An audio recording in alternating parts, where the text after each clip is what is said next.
Hello guys, good evening, happy Thursday everyone. Guys, welcome to some Le Mans Ultimate again. It has been rather long, right? It's been more than a week since we have been on Le Mans Ultimate, and guys, basically we're about to get going straight away. We are in the Toyota Hypercar. We're about to build the setup for this upcoming weekly race, and well, we're gonna see how that goes. I'm currently a bit bamboozled that oh, I think I might still be on hyper graphic settings. I might be wrong. Oh yeah, wrong refresh rate, height post effects, MSAA times 4. Yep. And I'm still on ultra settings. I was about where is the preset? Sorry, my brain's working very slow because I'm about to get sick, I'm afraid. So there we go. Right, presets done. We're checking for a server again because last minute I checked there was no practice server. This time we have a practice server, so that's awesome. Good stuff that we joined out of the session again. Okay, guys, here we go. About the setup, we are running with a pre-tested setup that we originally built from Spa. That I've done some small conversion towards Bahrain now, but we're gonna use this. Well, it's just 50 minutes. Left. We're just gonna use those 50 minutes to get the setup hopefully into the very right direction. When we're speaking about performance. Alright. Something else that I need to change. Graphics. Oh, the vertical field of view. Drop back as well. Yeah. Okay. Brain's working super slow, not just slow, actually super slow. Anyway, here we go. In the Toyota, we are attacking the track for the first time today, whatever.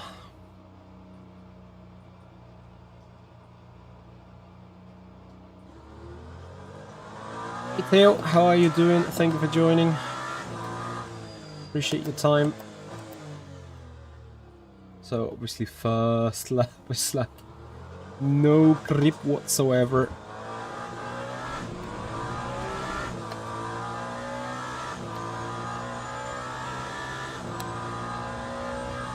E19 out of 26.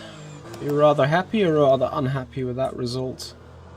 So first lap is lava because we need to survive the battery clipping. Oof. And then we apparently need to see how things are going.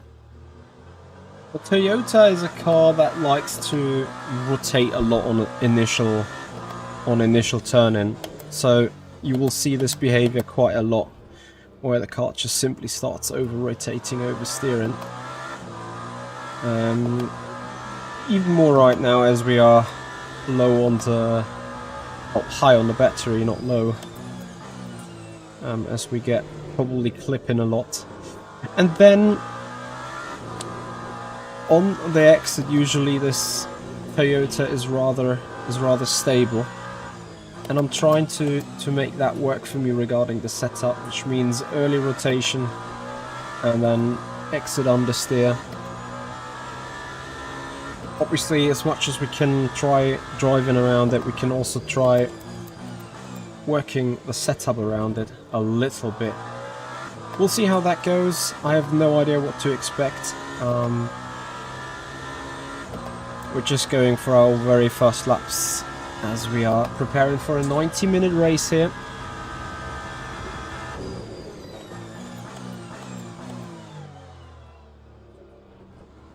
LMH car be off the brake when you try and turn into a tight corner, because car might understeer when doing trail braking as the region is sitting on the front of the engine, therefore having a huge effect on the deceleration.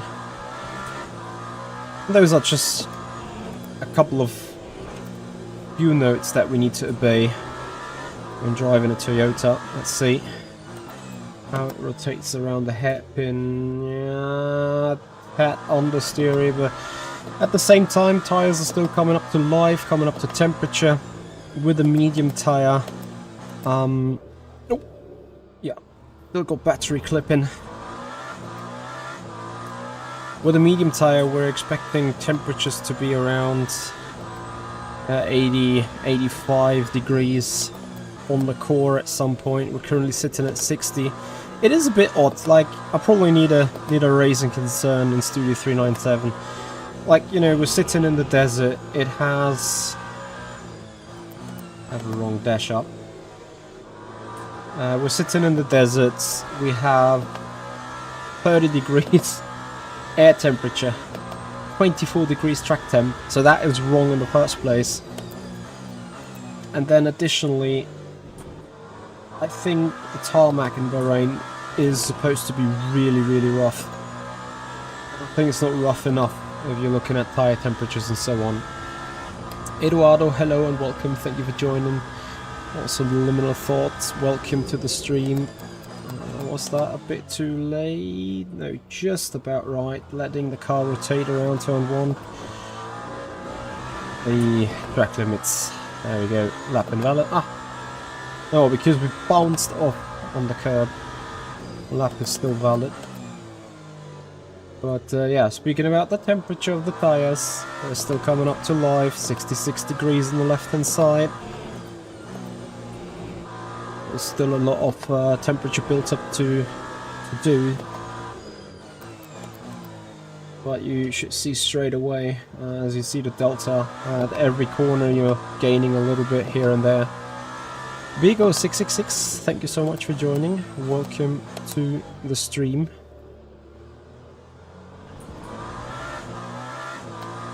Recently bought the sim, find it very good, coming from ACC after almost 5 years, can't wait when the GT3 content drops. You're coming from ACC, what made you go towards Le Mans Ultimate? You think ACC is a dead game, or are you still doing ACC in the meanwhile? What is your reasoning to come over to Le Mans Ultimate at this stage? Bravos Racing, hey there. You love driving the Toyota. I hear ya, I hear ya. The Toyota is difficult to set up though, I think. It has a very distinctive driving required. I think I need to do somewhat in... somewhat lap times around 46 as in race pace at some stage, I think. Let's find out about that.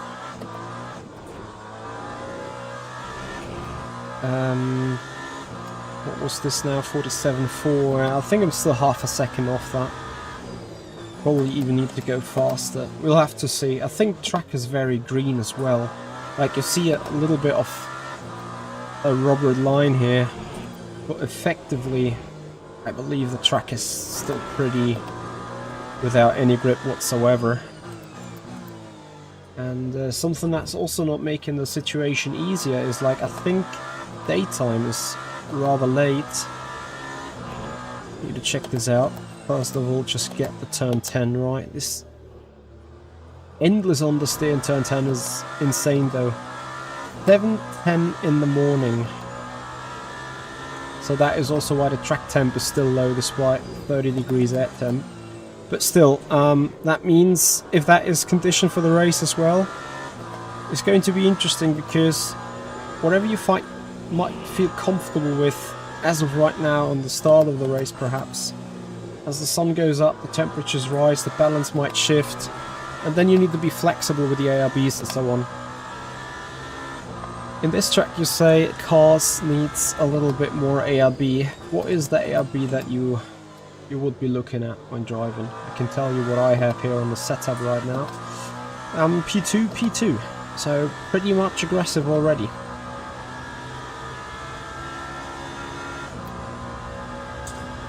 Here's a 10, thank you for the follow, and the camera we are using is an Elgato Facecam Pro, which is roughly 1.30 m, 1.40 away from the screen.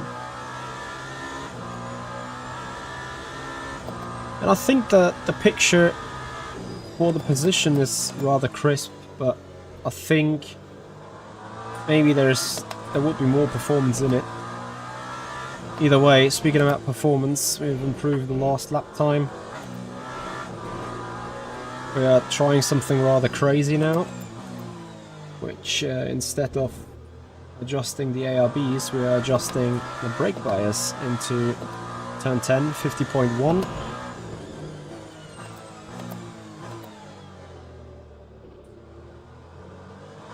So, and I think the car is ever so slightly dropping on the front axis when turning into the turn.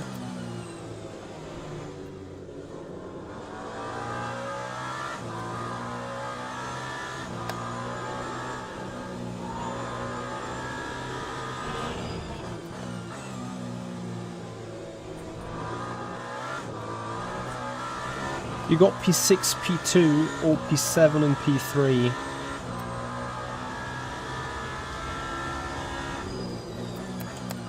Yeah, the good thing is, like, you can obviously adjust the ARBs in the car.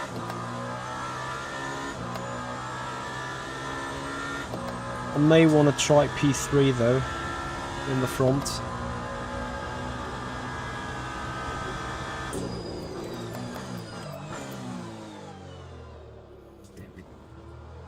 Ever so slightly locked up on the way to the apex, and that immediately bited.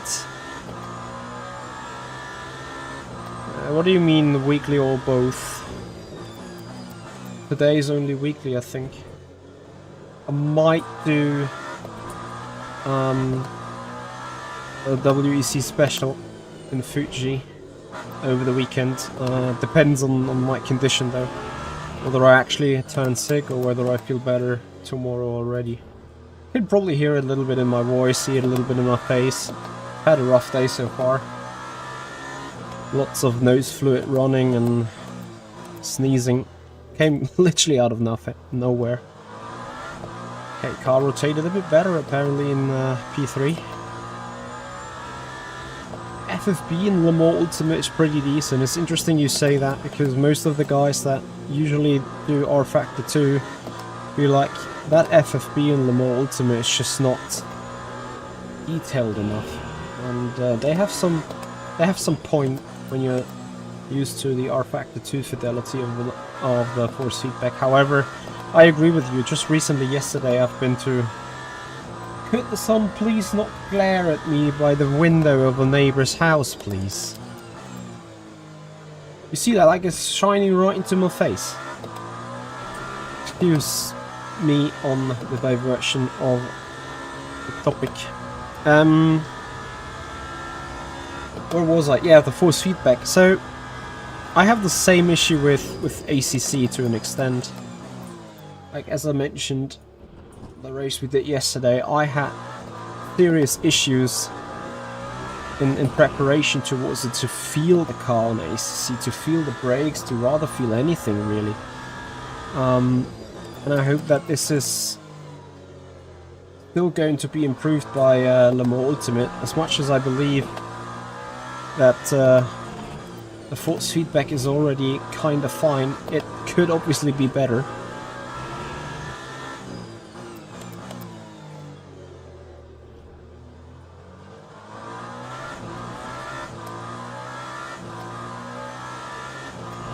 So at least you don't think it's there, because, you know, one of your... rotate. This rotation, I need to get this rotation in, so I need to work a little bit on the suspension side, I think. We still like it, just wanted to try something new. Well, then I think Le Mans Ultimate certainly is a good call.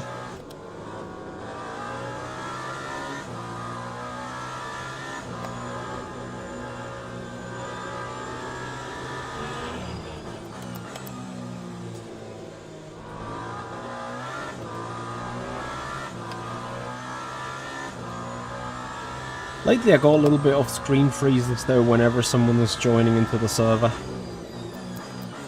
So we are doing low 47s on a rather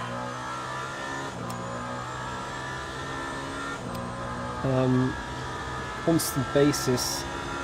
I'm actually, honestly, I have no real idea, as in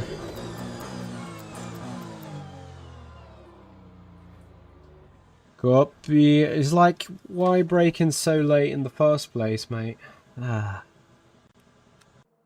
Okay, let's get onto the setup. So, what am I doing?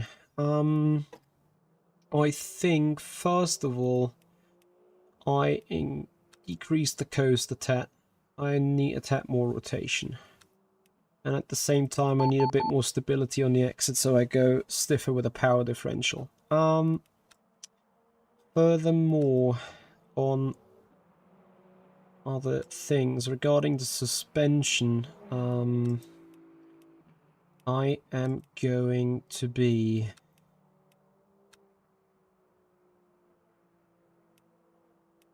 raising the front by a tad click, because I really, I really scratched on the ground, and I'm gonna raise the rear right height still a tad.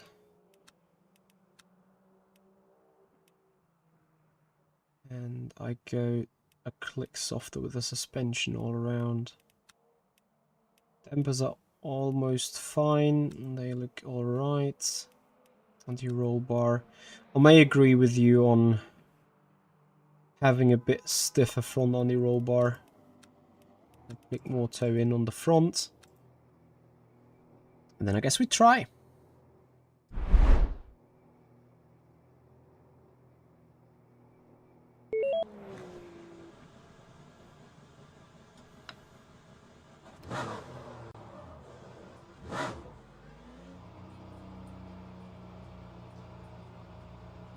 You moved over to Race Room. Interesting.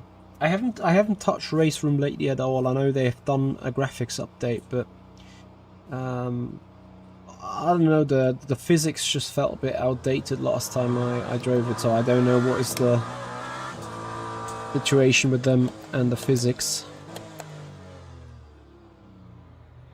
So where is Mr. Fiducia?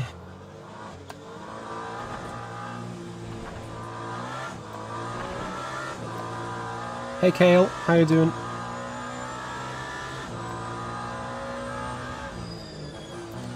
What made you go away from iRacing though?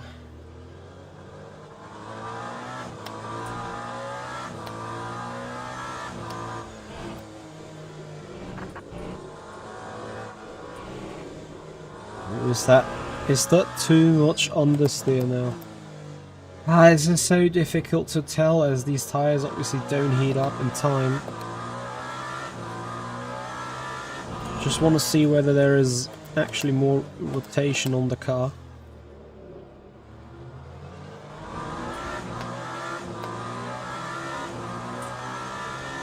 Handles good now. Okay, maybe I need to give it another try. Could well be a thing. Anyway, coming back to the current Toyota situation. So, as much as we have opened up the coast setting on the differential and stiffened the power, at this stage you feel still like that the rear, the more I go onto the throttle, the more aggressive I drive the car, is a bit snappy, it's a bit unstable.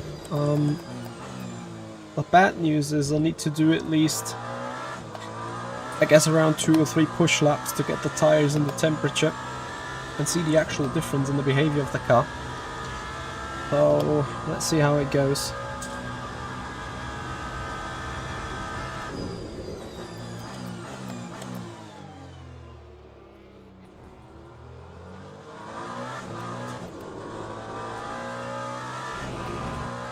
Yeah, that felt a lot better through turn 2 already.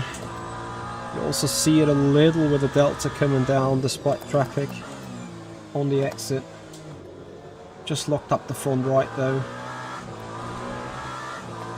Some good hint that I can give you when driving these hypercars, and you'll see in my throttle application, we're running a traction control that is rather high, and I'm gonna just abort the lap, not dive the GTE, so he can at least have a clean lap.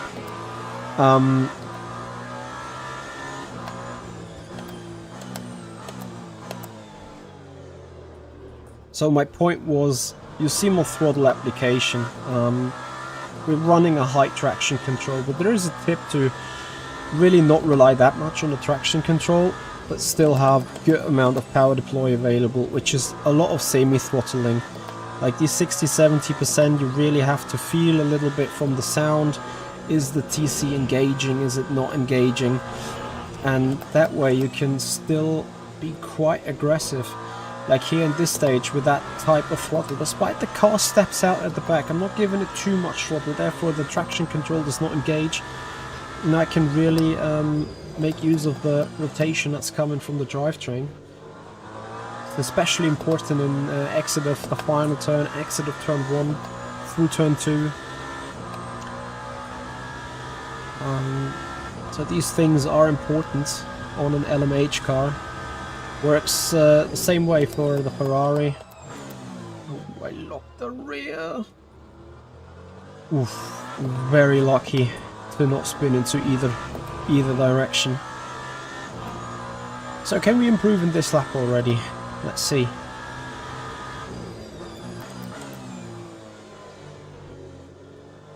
I would probably feel a tad more general understeer into the turns, which is not really what I wanted, setting these things. And then at the same time I have erased the rear end.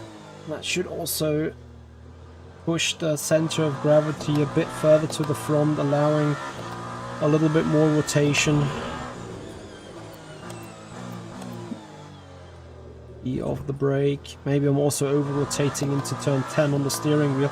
But you see, car rotated just a tad better now, temperatures coming up, setup adjustments appear to be working as intended, at least for turn 10. Will it also work well for all the other turns though?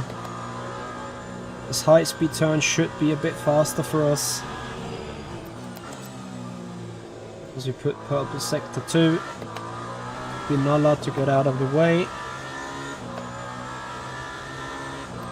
See what the tire temps are doing, 73 degrees, so they have not yet come to a peak where I'd say, yep, these tires are on a push level, but we still improve at least half a tenth here. Simcar Geezer, hello buddy, thank you for joining. I agree, Cahill, that is the nice part about this traction control here on Le Mans Ultimate. As I mentioned before, you can lift a little bit and you kind of feel and can anticipate indeed what the traction control is doing.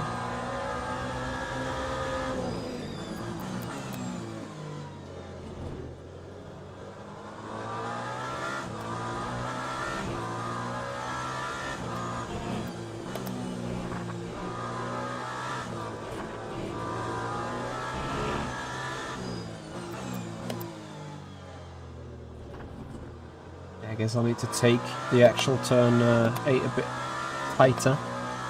And then I can also think about if I want to decrease the traction control for the slip angle or the power cut. Because you still feel it's biting and it's cutting off a lot at this stage. And I'm not sure if that is like 100% optimal.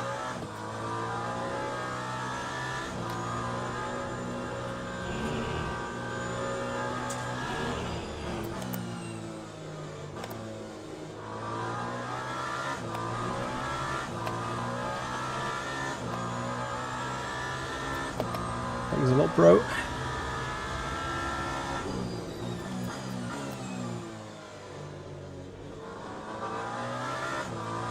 Let's give it a try. We put the slip angle to 6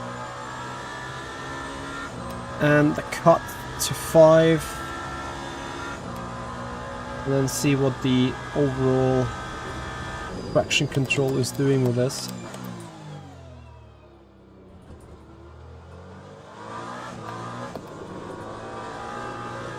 Like, I don't get it, guys. How hard is it to just get out of the way when you're coming out of the pit road? Why do we always have to sit here and discuss that BS? Yeah, you see acceleration out of the turns. Probably despite anticipating the traction control as good as I can. It is still, while being in a little bit of a slide, that the traction control doesn't kick in as hard. Should give us a benefit on every other exit if we just get these exits right.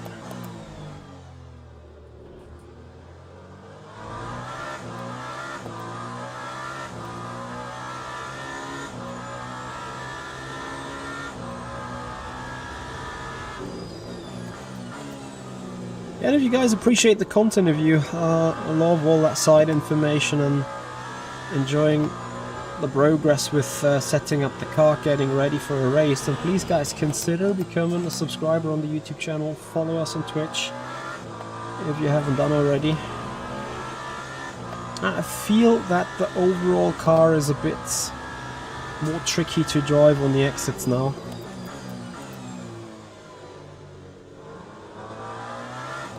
Initial throttle application really means that the car kind of swings a bit.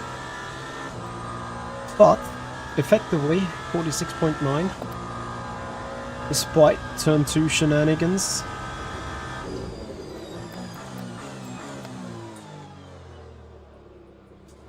Our last lap, the braking was extraordinary good into turn 1, that's for sure. Yeah, but you see straight away, we were 2/10 down on our own from the turn 2 apex, and still made it into a green.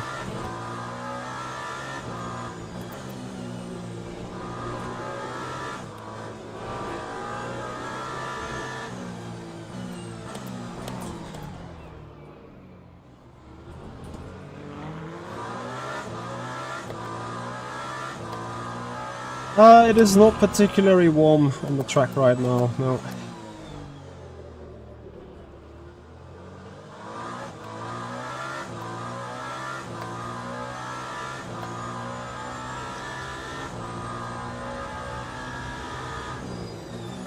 Laurent also only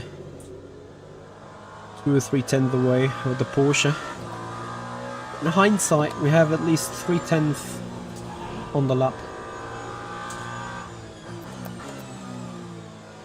SimCar Geezer, I already did that, especially for the slower class car. The faster class car is still in the works. You can find all these videos on my YouTube channel as a video on demand.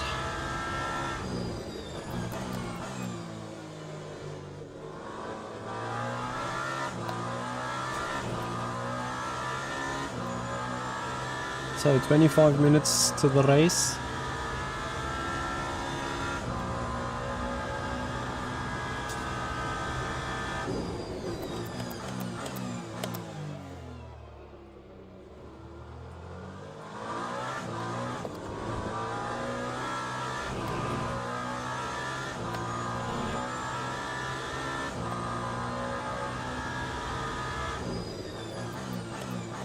I would like to see rotation from the initial turn and then a stable car on the exits.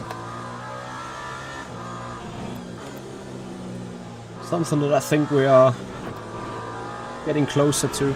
Oops.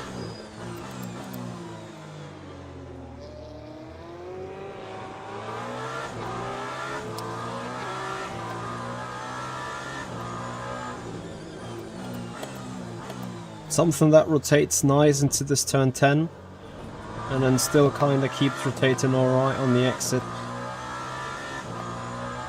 Again, I think we're getting to it.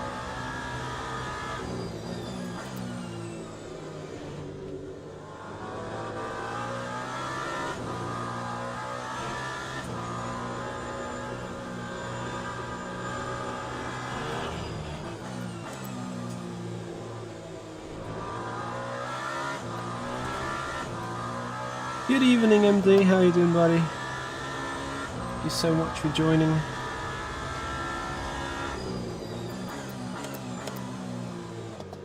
It's a second gear corner, Mitchy. Ever so slightly too quick into the final turn. And then you need to resist a bit on the throttle, costing you direct lap time.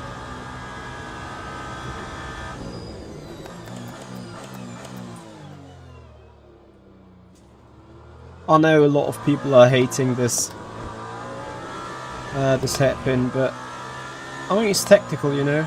It has a charm to an extent.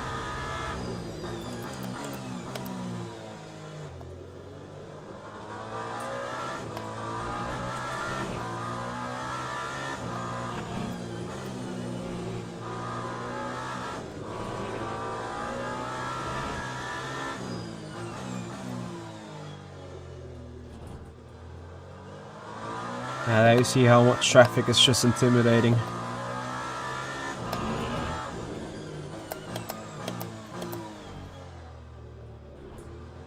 And the more you slow down towards the apex, the better you're gonna have the rotation out of it. Hey Matteo.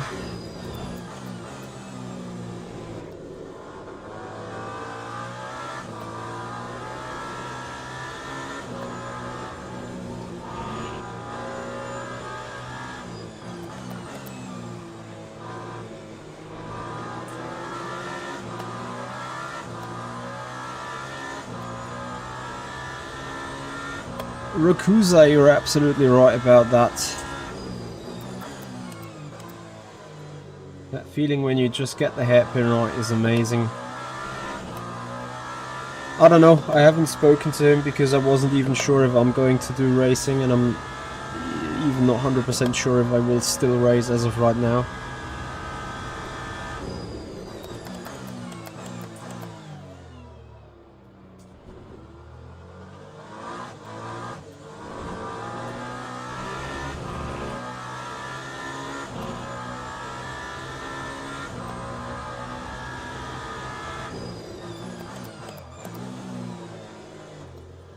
I think it's same with a lot of things. Either you love it or you completely hate it.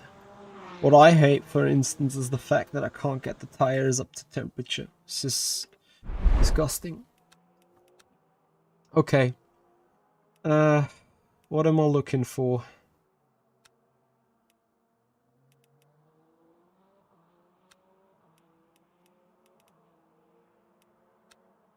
On the suspension side.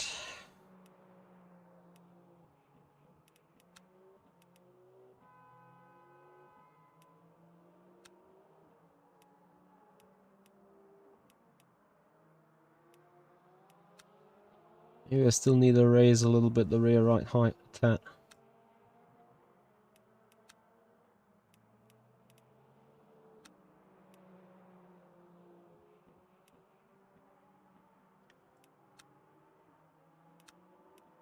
And increase the slow rebound.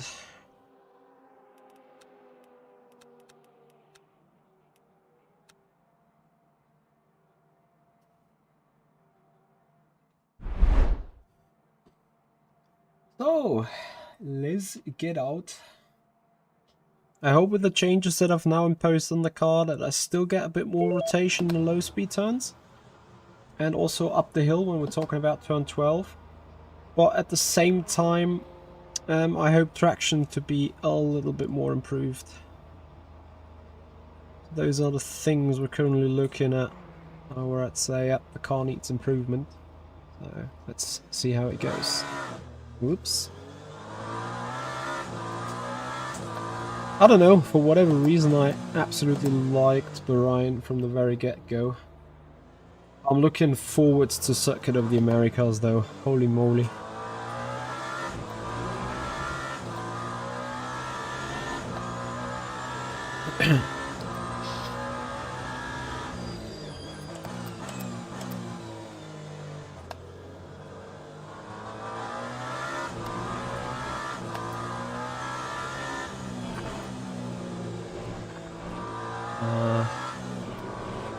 That stupid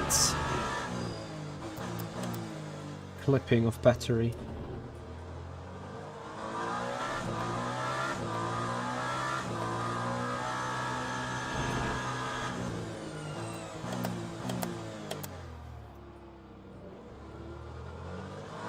And then you felt that right there, also with a little scratching sound.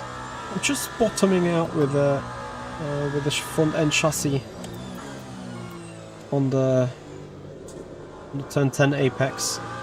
So maybe that is part of me understeering like crazy there.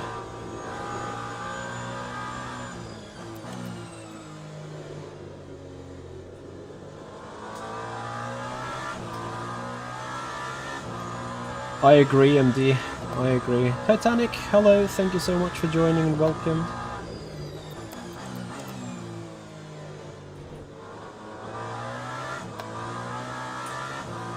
So 1 lap to get the tire temps up.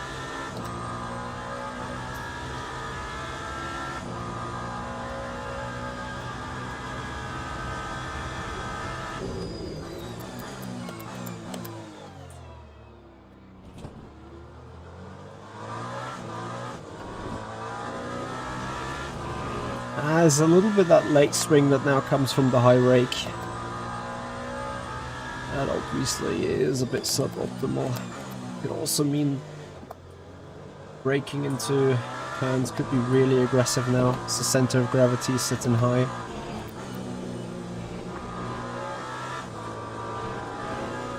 But here in these turns it should absolutely be beneficial.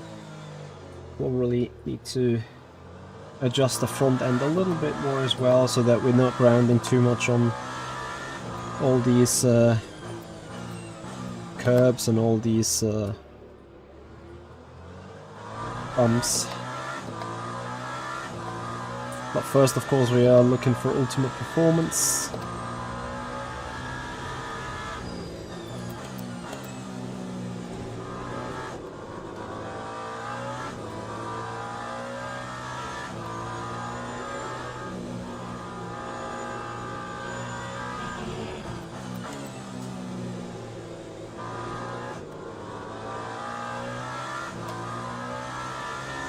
Yeah, the guys are coming closer as we see.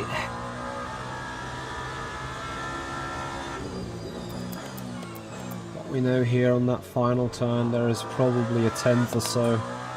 Oh, it's 1.5 tenths, actually almost 2. That we can still improve. Yeah, the struggles with this practice session is also that the track's constantly improving, which makes the performance of the car being very dynamic. Generally improving, not only because of setup.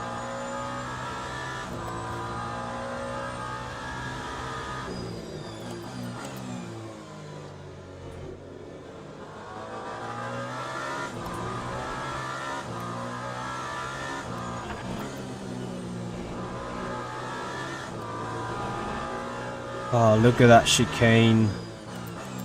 A full 10th found. Really lovely. No, I do not have a video review.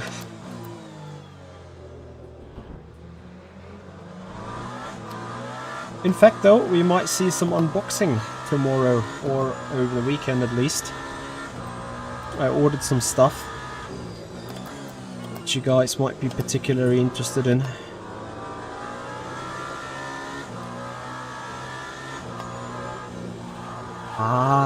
Yeah, don't do this. So a full lift in a high speed corner is still instant death for the Toyota.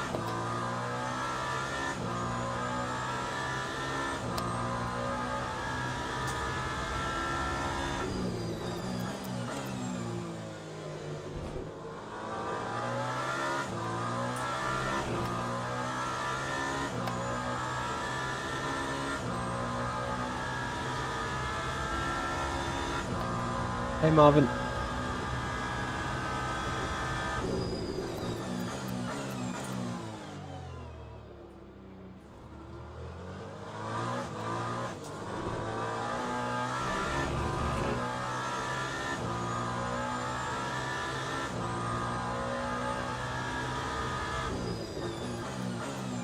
Oh yeah, we absolutely love new stuff as long as it's technical, right? Absolute tech lovers we are. Ah, no! Okay, that rear end is set to aggressive now. Copy, copy.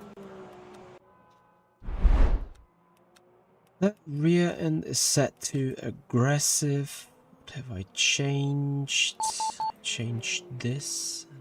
Oh, okay.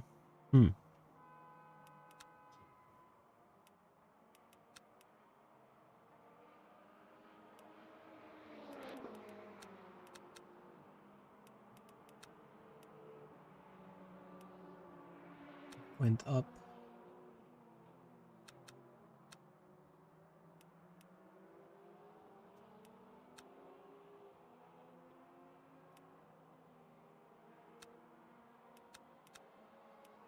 Copy, copy. One more check.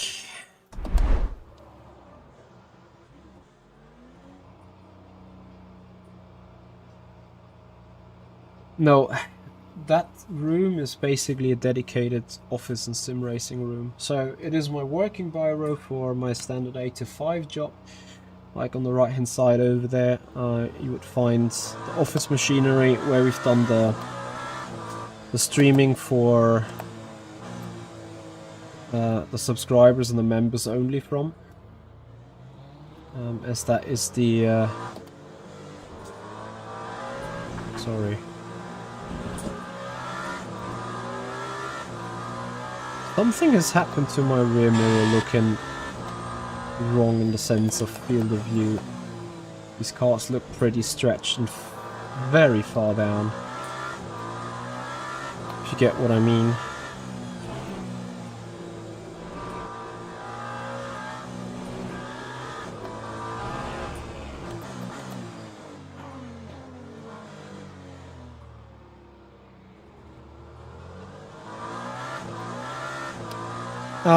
Yeah.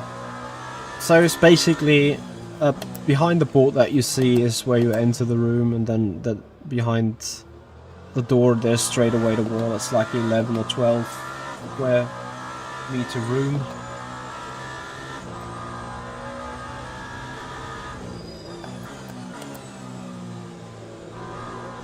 Yeah, this is what I meant beforehand, Jason Murphy, that sometimes FB's just missing a tad.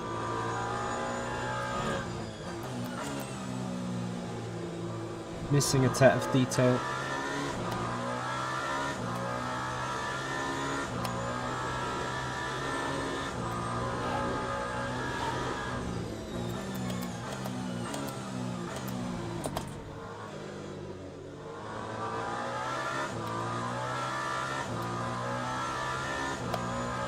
Yeah, I think so. I think Le Mans Ultimate will still constantly further develop, so I don't have too many concerns.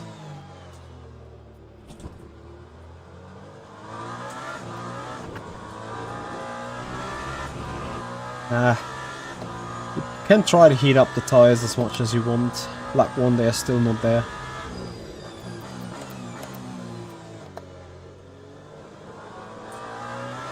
So have I taken away the rotating factor of the car in these S's?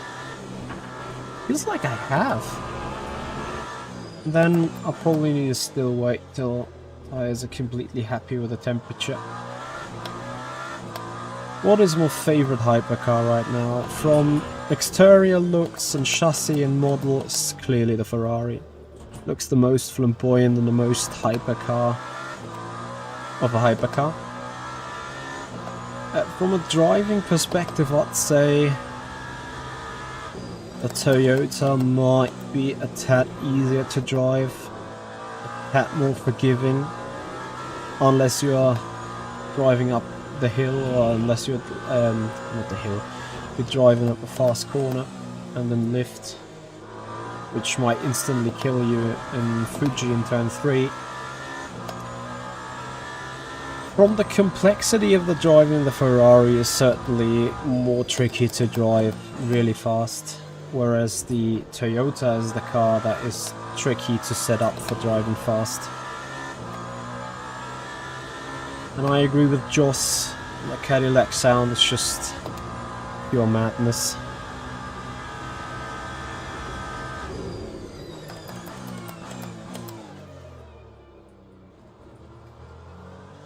The driving is also very medical right now. I don't know how often I've already locked up into turn 1.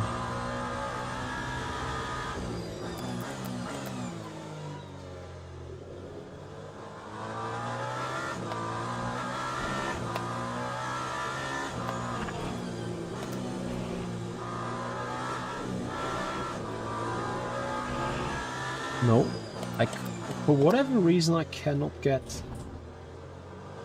this this rotation that I just had before into the downhill chicken.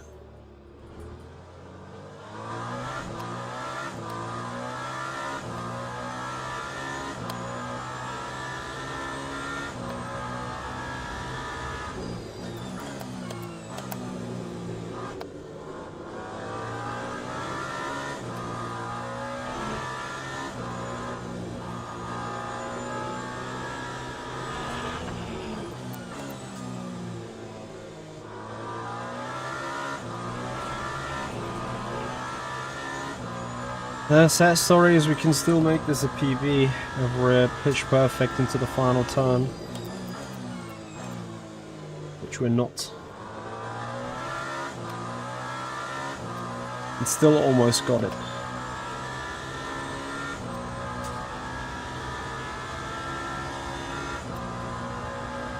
As we're locking a lot on the fronts.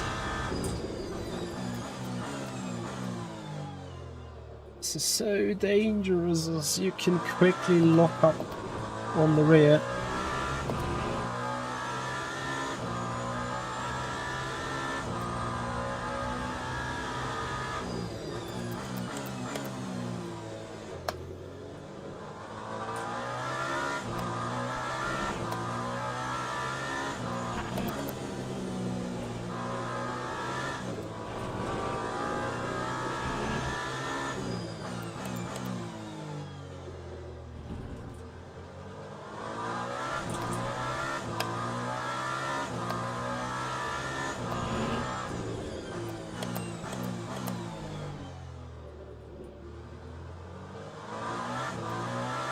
Yeah, the understeer is finally gone in turn 10. Absolutely clearly.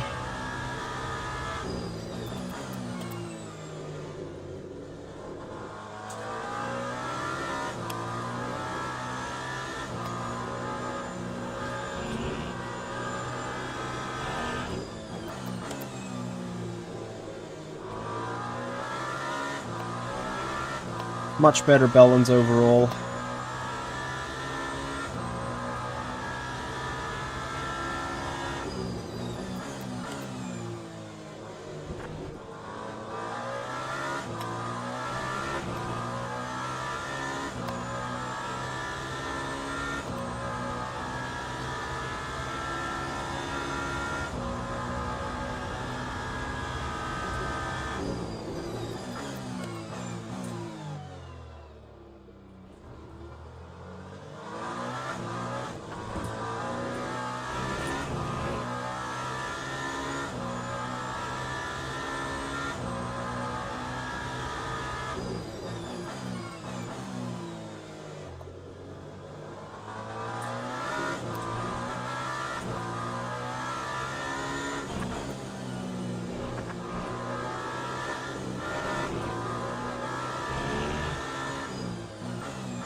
Yep, turn 10 is much more reliable at this stage.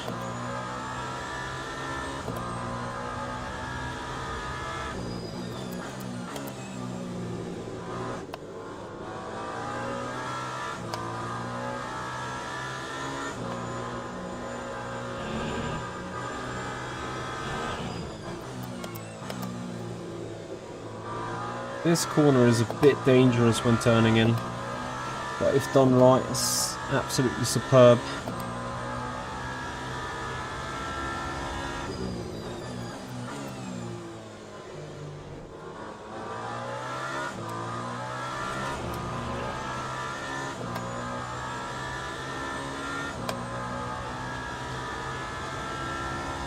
So, I have one more lap to do.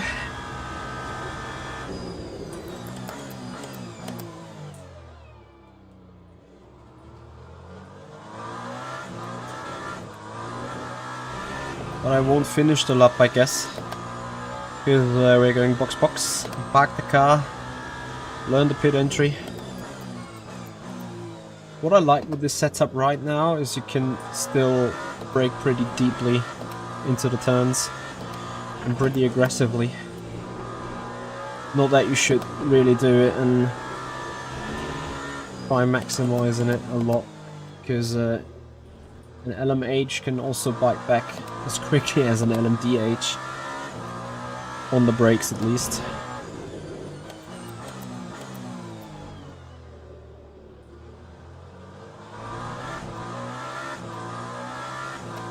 Also have a look. 3.27 divided by 3.7 is 88.3 on the fuel ratio. So I guess if we take 89 we should be fine. Maybe 90.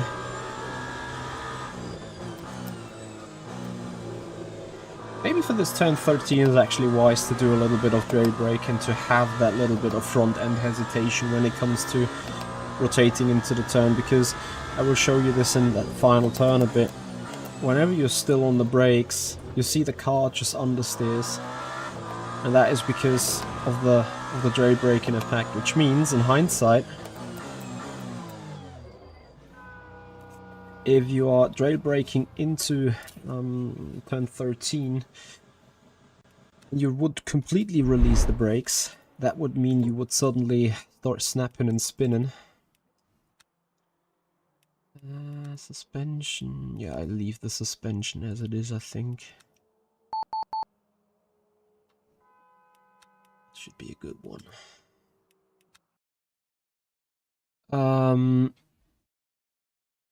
And then, you know, so when you fully release the brakes, the car might over-rotate. And if you release not all brake, but keep just some little bit of braking attached, the car might be biting less on you. And might not rotate as hard and freely as it is just like being stiffened by the front braking momentum. Right, so a 90-minute race is coming up. I haven't even checked about 100 divided by 3.7. That is what we use. This is, exactly 27 laps. 27 times, what are we doing? 106 divided by 60 is 47.7 minutes of fuel. So it is a clear no-brainer to do just one stop. Question is, take tires or don't take tires? There is certainly a good reason for not taking tires, which is the disadvantage of 3 or 4 seconds when it comes to tire temperature.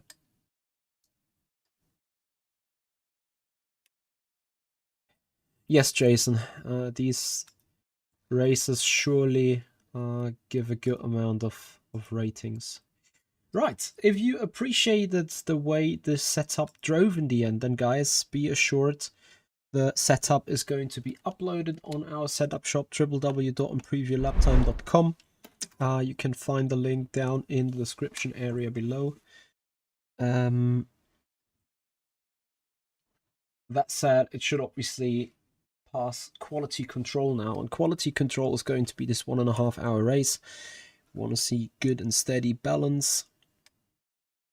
We want to also see the game not to crash at 48%, please. This would be so much appreciated, you can't imagine. I can't look at this. Oof. It's there.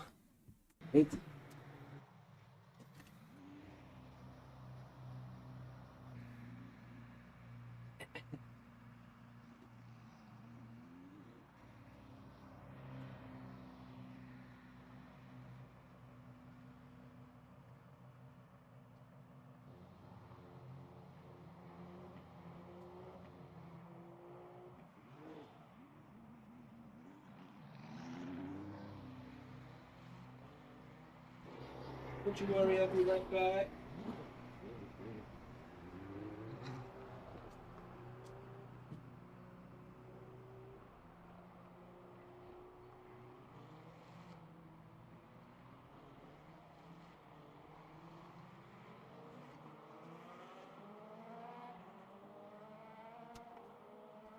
Oh, I got to admit, I got a little bit of pain though.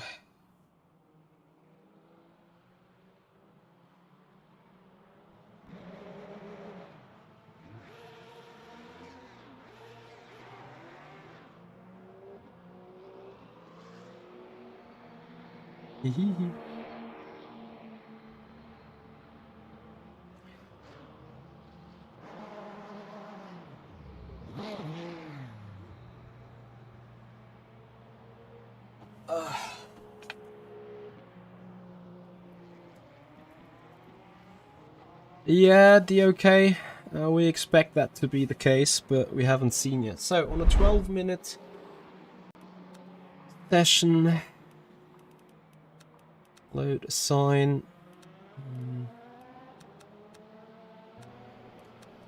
Am I dying? 2.37 times 5.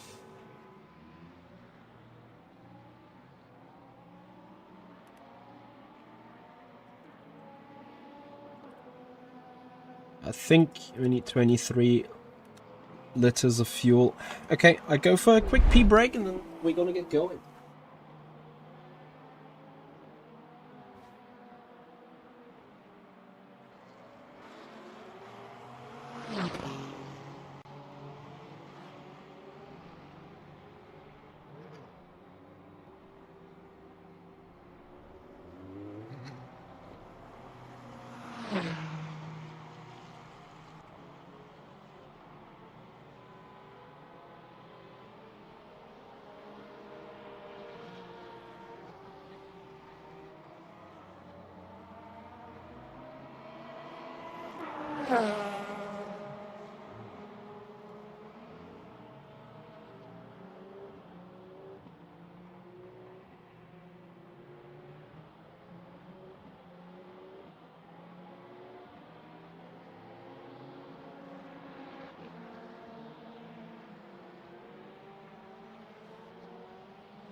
Okay, sorry for the waiting time, guys. Here I am now. But it's just 3 minutes. A little bit of feel required, right? Where did my mirror go?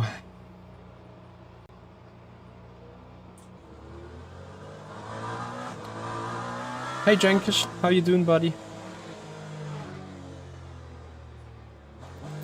The more important question is what happened to the field of view of my rear mirror, though.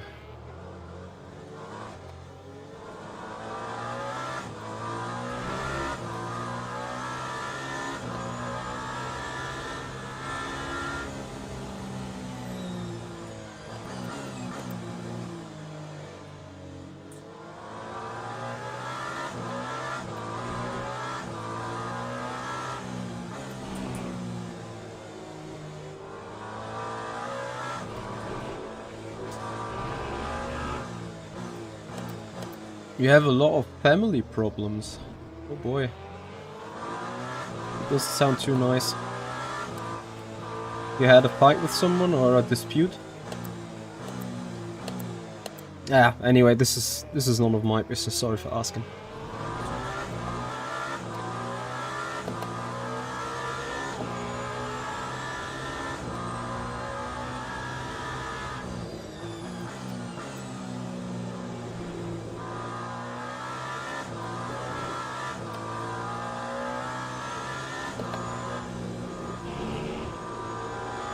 Dennis Jordan, you watching by chance?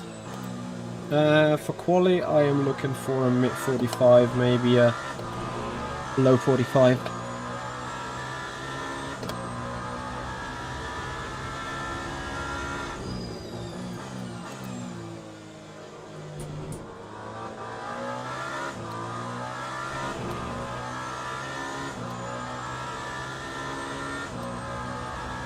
It's fine, Jenkish.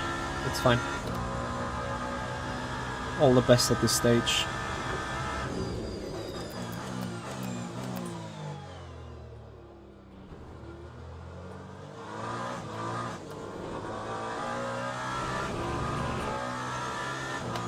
Okay.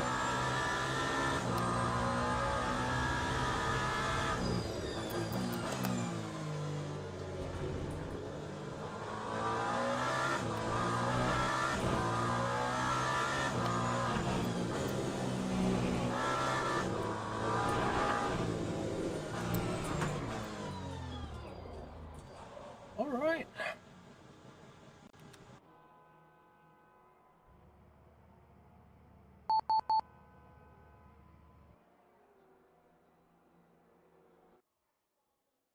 Here we come, here we go. Please no crasherino. 10-minute qualifying, here we go. Is it private?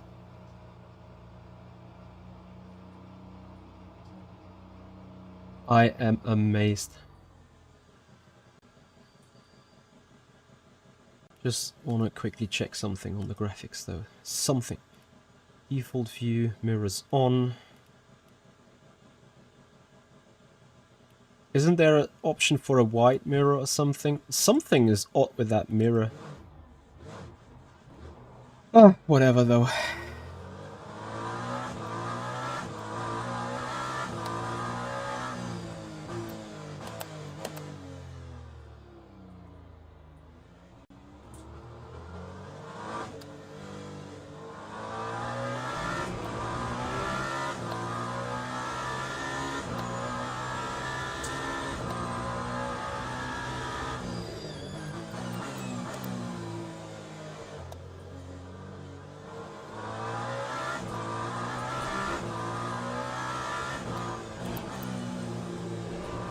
Yeah, Jenkish, then I invite you to relax with us here a little bit in the chat today. Get your mind, whoops, looking to something different.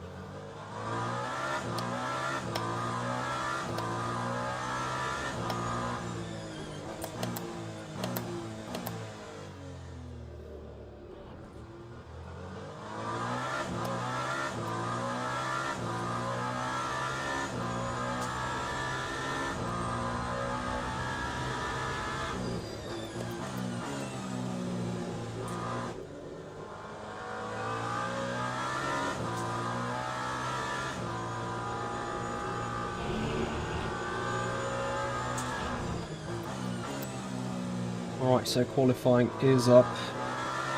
I've got fuel for 6 timed laps.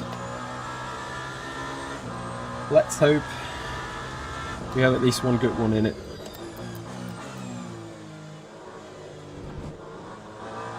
It's a bit of a tricky story in the 10-minute qualifying if you go for 2 signal shots of 2 double laps, but as I mentioned,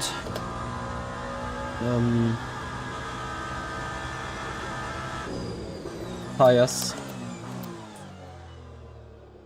coming up to temperature so late and slow.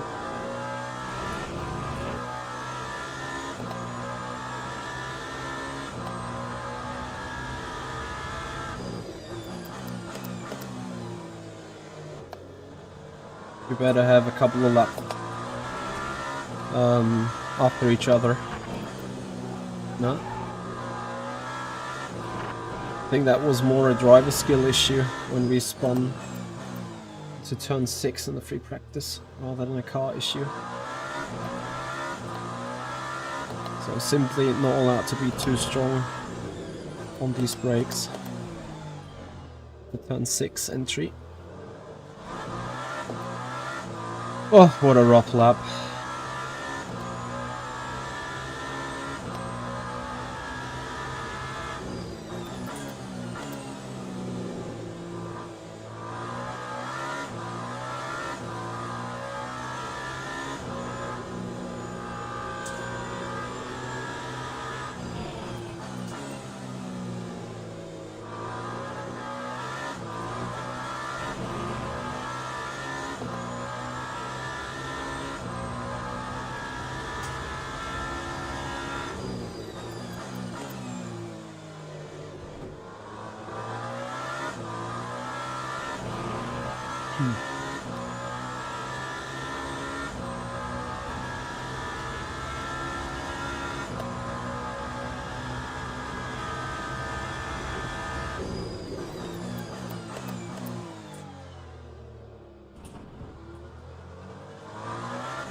Ah, a little bit of a wiggle.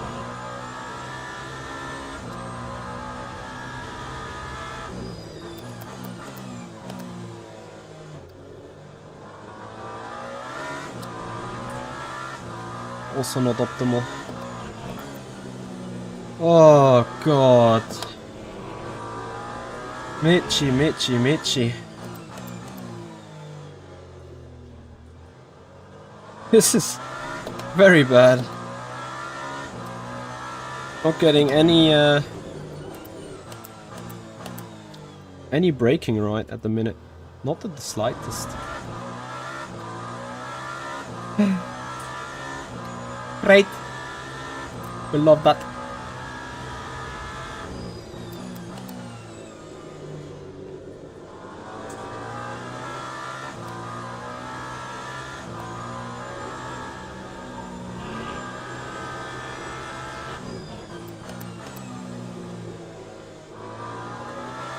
So as much as this is purple in the middle sector, I don't think is enough for really getting us to pole.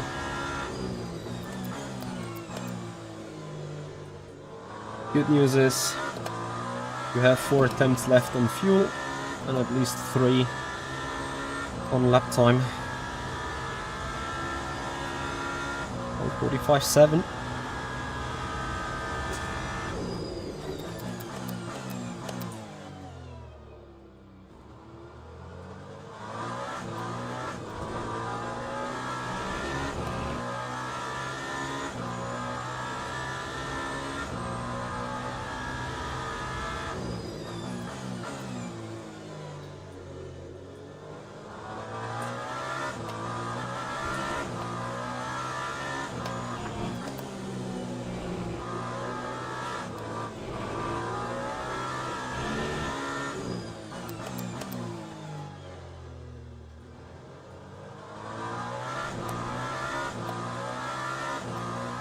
Hey Chad, how are you doing? I'm doing fine, thank you for asking. Not entirely optimal, but fine. Larspot, thank you so much for following us on the Twitch channel, appreciate it.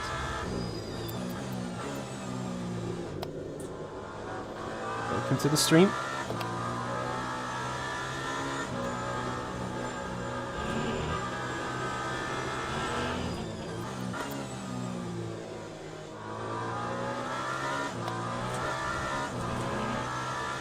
Yes, I'm a German.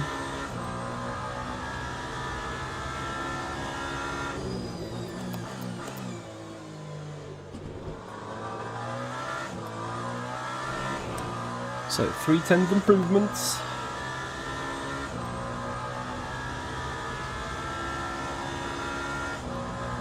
Hey Tanner.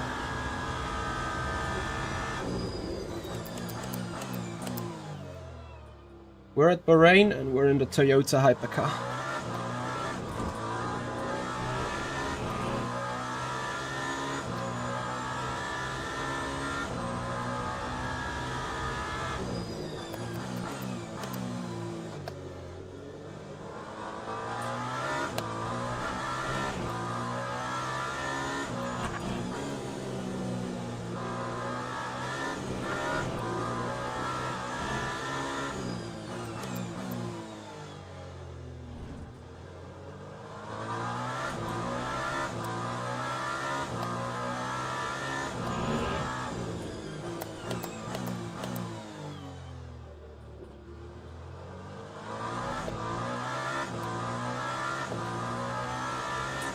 I'm not trusting these guys.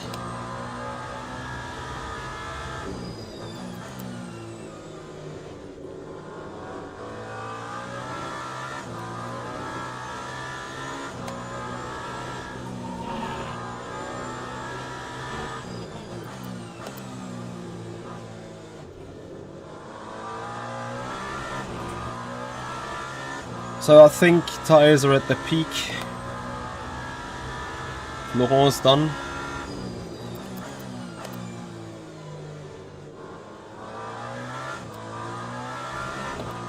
Yeah, too quick into the final turn.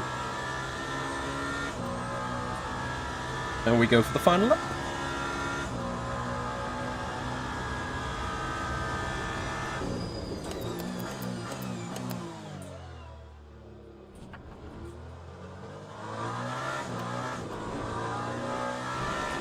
Bit of a short shift. Oh, amazing exit out of 2. This is qualifying, chat.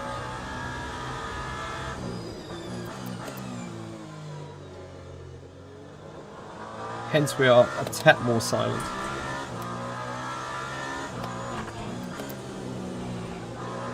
Took it too easy and yet almost spun.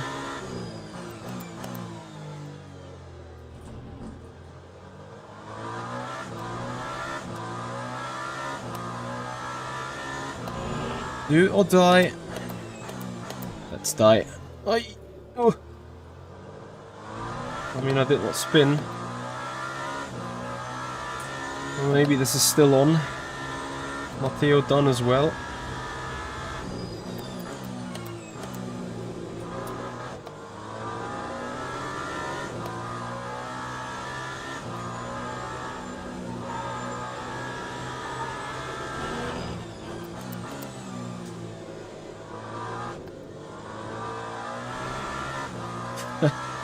Pretty identical. Final turn is rolling the dice then.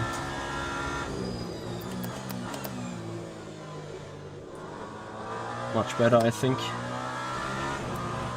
Yeah, because of 5000s. Scrap it.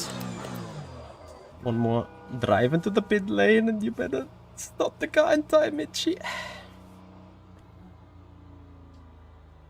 Anyway. I think it appears to be the pole. We're putting the fuel.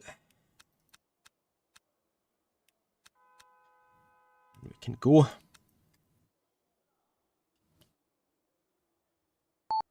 Yep, chat, open setup.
Matty81, thank you so much for the follow. Appreciate your time. Right, guys, 90 minutes of Bahrain are coming up. A minute to go.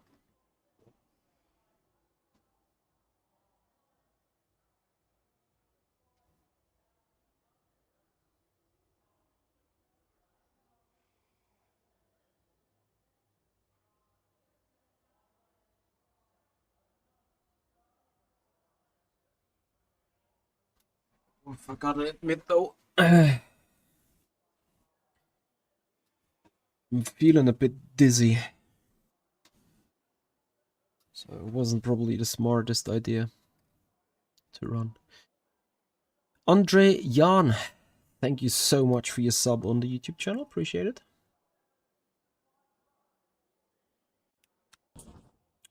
So here we go. What to do with that tire? I keep it on for the moment. Then we have red lights on. Region level a bit lower. Motor map max, so we don't run into the battery clip in turn 1. I'm gonna go hard on the brakes.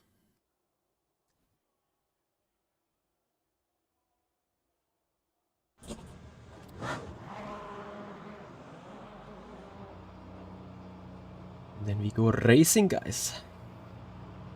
Ah, look at Gianmarco. What was the lap time he has put in the end? I haven't seen it.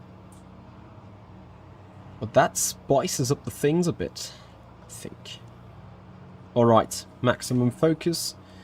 The green might come at any time.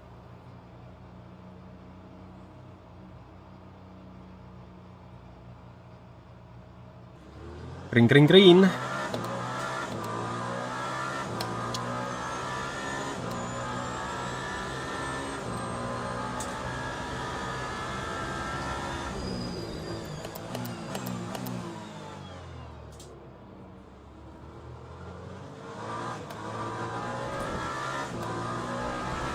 Perfectly into turn 1. Max regional level up.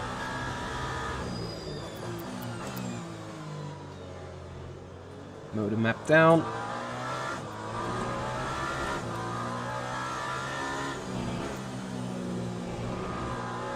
Defending the lead into turn 1 is amazing, and now it is all about trying to find a little bit of rhythm. Then creating a gap. Thank you, Jason. Appreciate it. You guys have seen what was the gap between me and Gianmarco in the end? Man, I can't deal with that mirror. That mirror field of view. I must have effed it up during doing the tutorial. It should be one stop, really.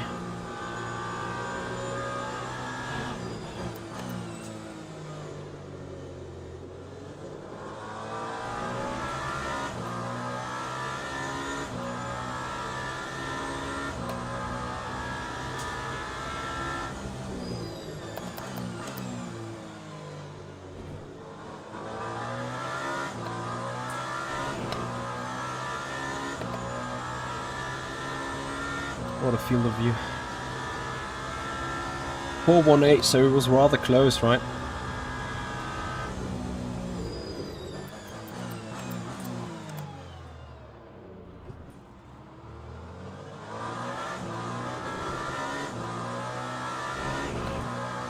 So I'm not sure if Gianmarco was late on the brake, or whether that was a calculated... I don't even want to call it a run.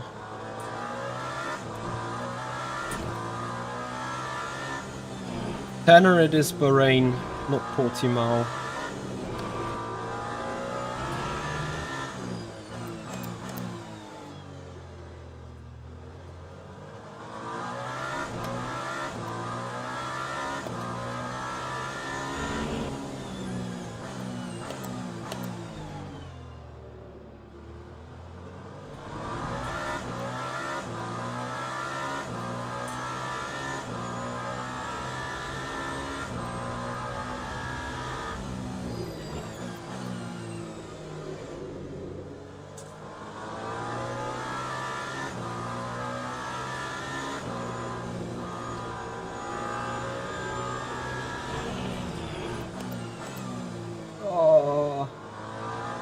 I'm doing so much BS.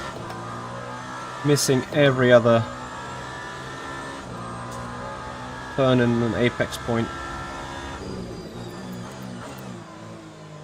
And again, and that might allow a pass here.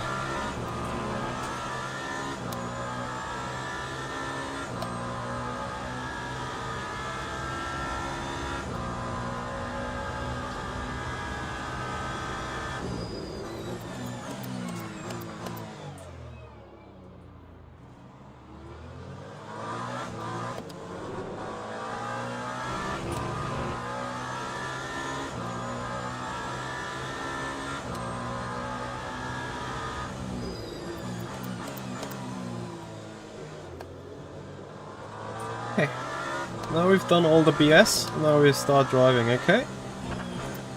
Which is great. Especially when the traffic comes. This stuff might go the wrong way in the first place. We better get some gap.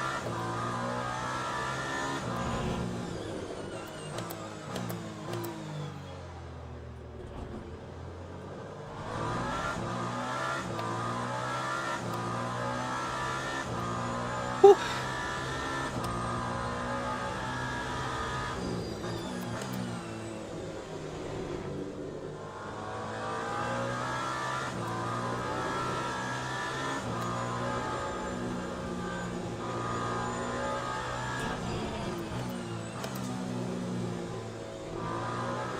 Not like we're looking OP here, but we should have an edge, to be honest.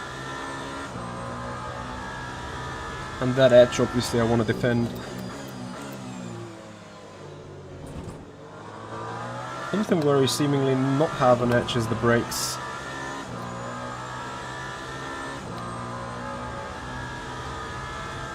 We also still see that we have potential in the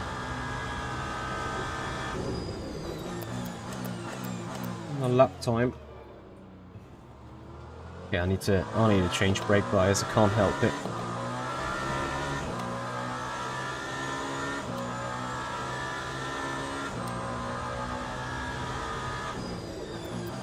Yeah, you guys will be like, Michi, keep doing that BS. You want Fiducci to pass you and then you have to re-overtake and all these things. I can imagine.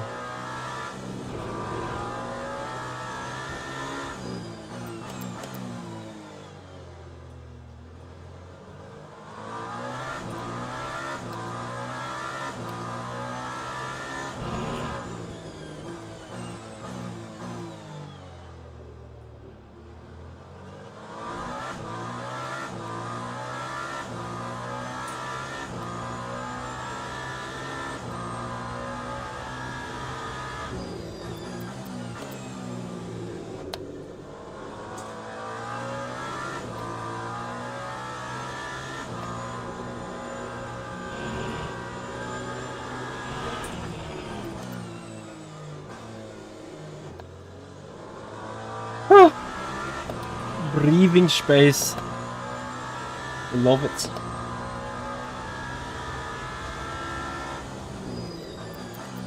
So what do you think of the drivability of the car, guys? Yeah, Jenkish, I think is a one-stop indeed. Question will be about whether the pit tires are rather not.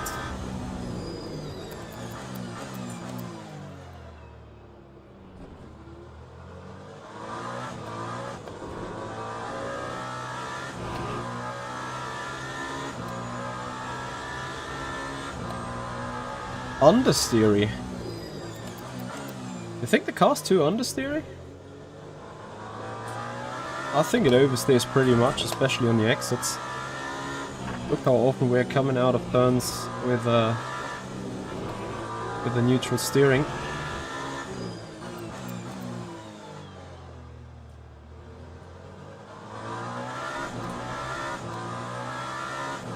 Well, that's appreciated feedback, of course. Probably is a no buy for you then from our setup shop. It's not a fixed setup. There's an open setup, Jenkish.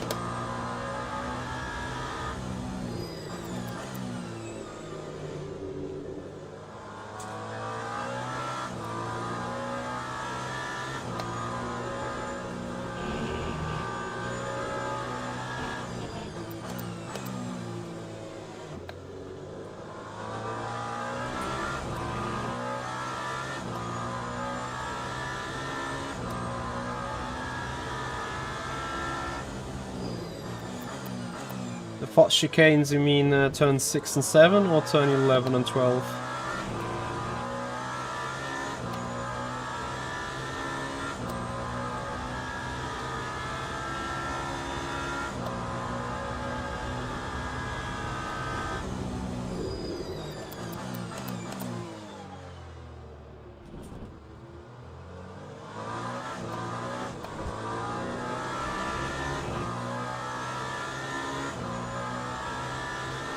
Six and 7. I'd probably say that is rather a driving issue.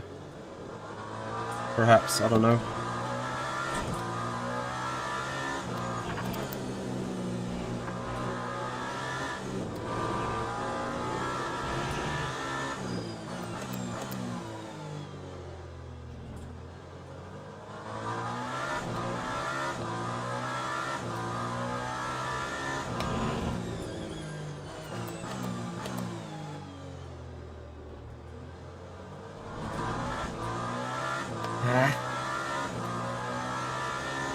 Can't really get rid of Fiduci and Blotto.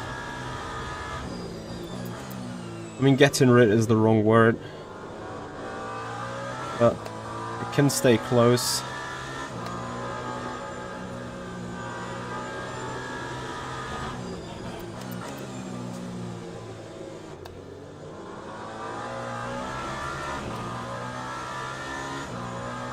Yeah.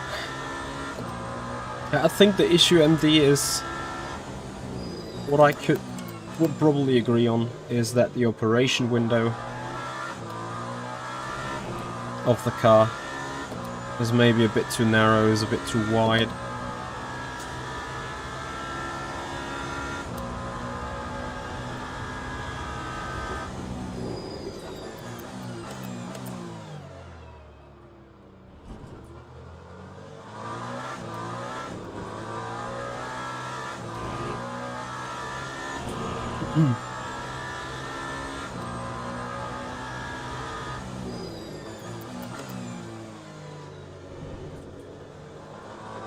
Which means, obviously, to have the car doing exactly what he wanted to do, there's literally just one way to exactly steer in like that. Otherwise, as you say, she might just understeer and so on.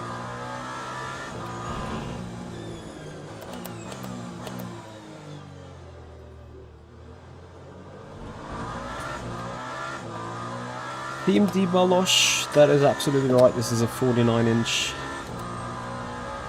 green.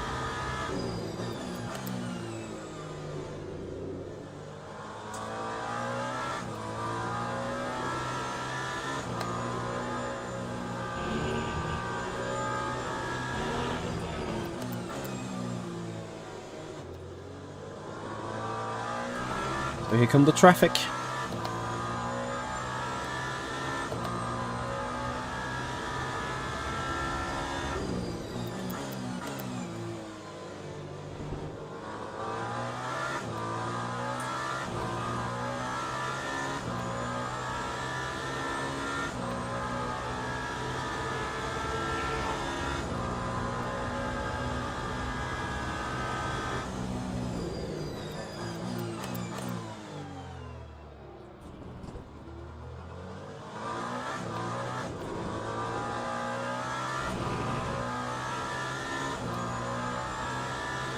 Uh, 3840, 1080.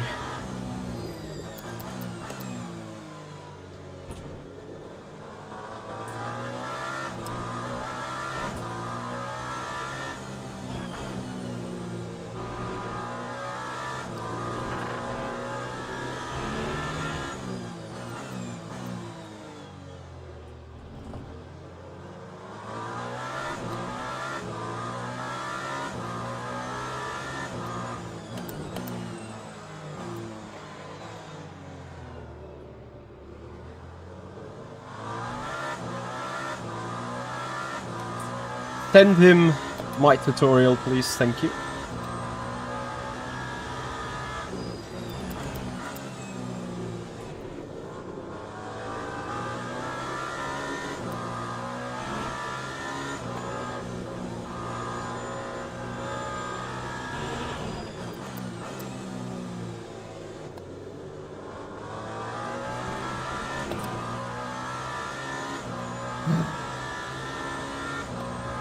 Nice.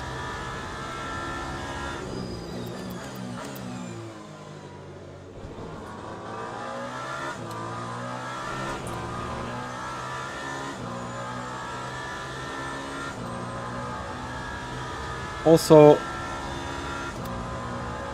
I'm not feeling too well at the minute.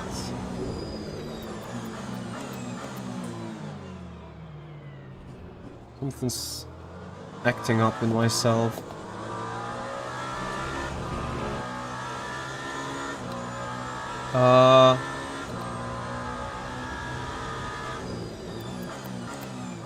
Yeah, if you have the same, 70 centimeters is also what my seating position is. For me, it's 31.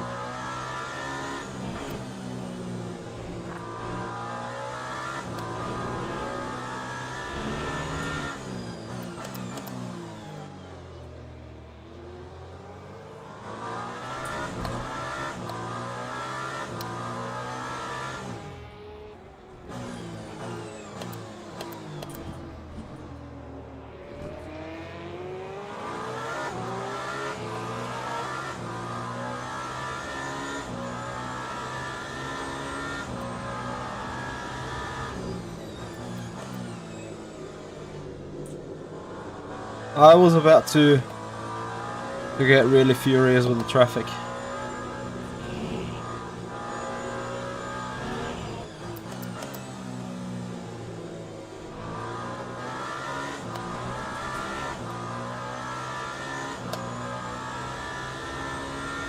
I'm sweating like crazy.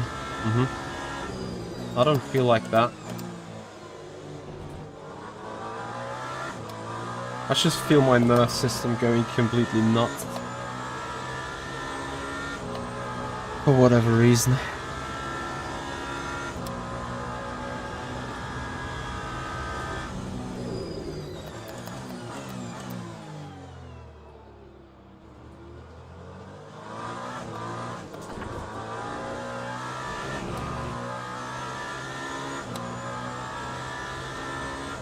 Laps to go.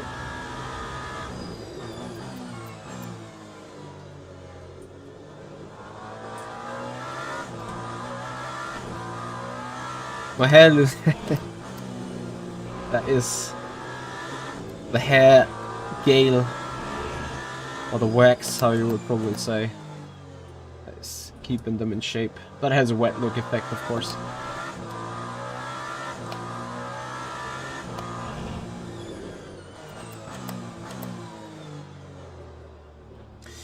So guys, I hope you still appreciate the race. It is still kinda tight.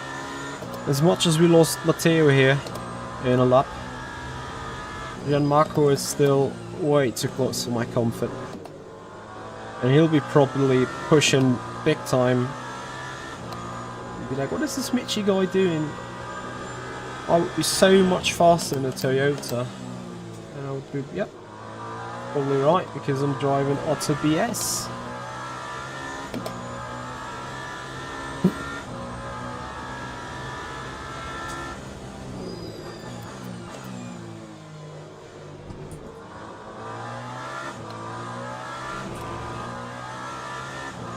Yeah, might just be the reflection as well.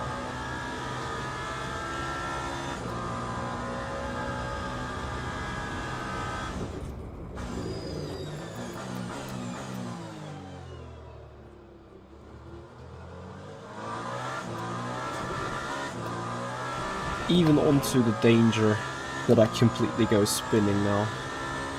I disable that stupid brake migration.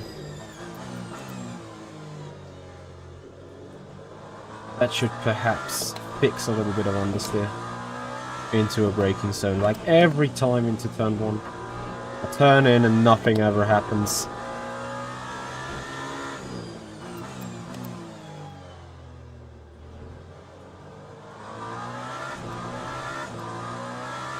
This is what I meant to be, or what I meant to mean in the practice. You have to keep flexible with the car. You have to keep in mind what are your tools, what are your changes you can put onto the car in order to make it function a different way. This could mean adjusting the front ARBs, could mean adjusting the rear anti-roll bar. Could also just mean to adjust brake bias and brake migration. As the brake migration is gone now, I hope for a little bit more on-point rotation when we're going into these turns while still being a bit on the brake, like this. You should see a clear delta gain, which we do.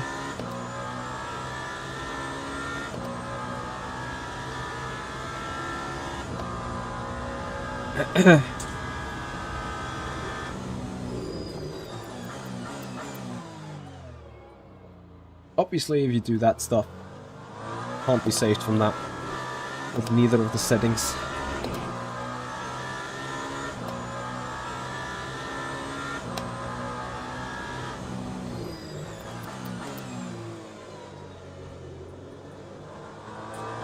Do that right in front of a traffic wave and you might be in big trouble.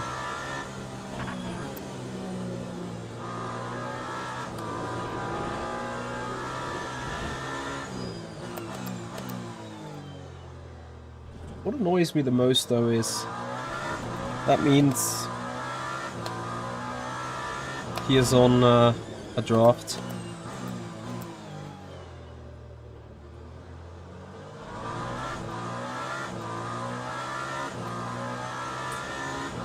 As much as we can recover from these situations. And I don't know what is the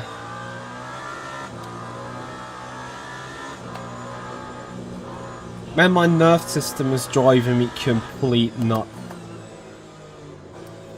Acting up like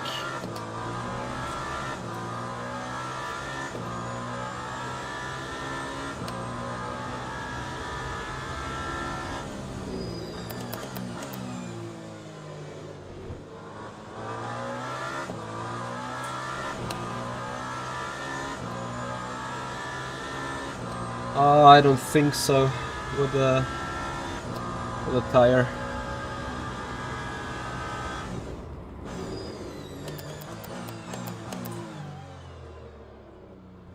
Wow, this is crazy. Like, you see his braking performance? Getting completely close to me. Well, I have my struggle braking and turning in.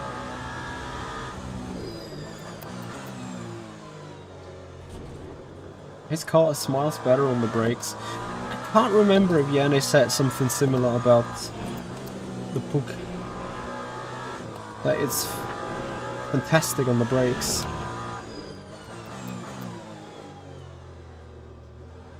I keep still locking up.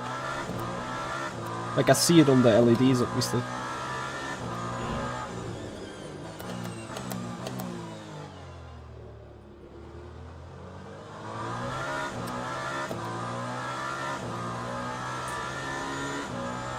Give it a click more front ARB. Sometimes stiffening the front ARB makes the car roll less on the front, therefore less scratching the ground, therefore more loads possibility on the tire. And then the front end turns better.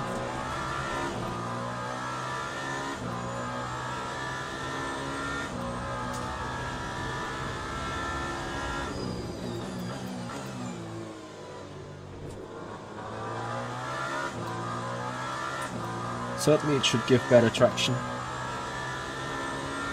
So,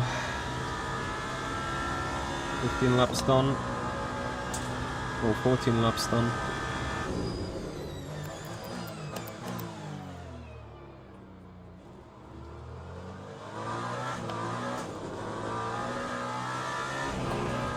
Oh, 13 laps done even. Bahrain, where are you at?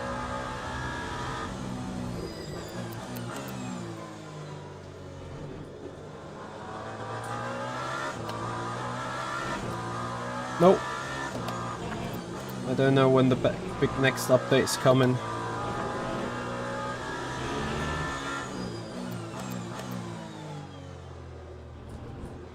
All we need we can now is we look at social media posts.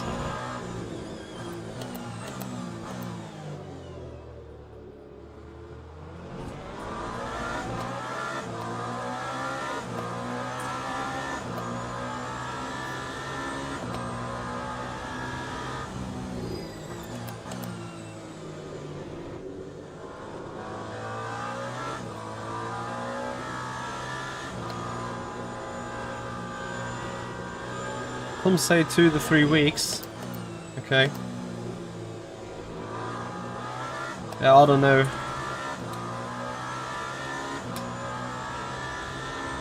I haven't heard anything specific. But usually I think MSG is announcing that stuff roughly 7 to 10 days before. So since it's not announced yet, certainly not next week, I guess.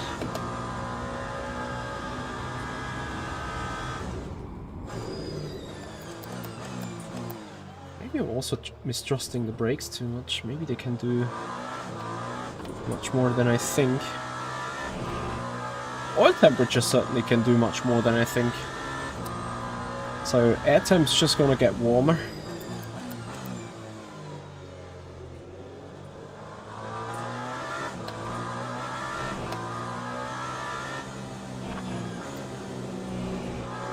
That's gonna hurt big time again, I think.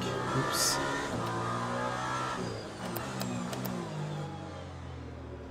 Send him the tutorial, please.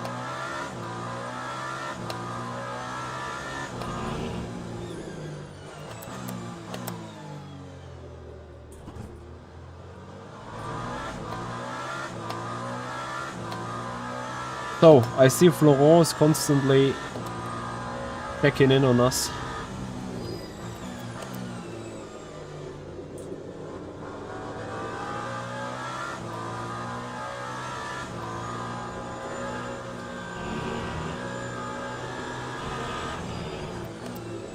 Here we go, spinning. And if not spinning, then preparing for losing the position.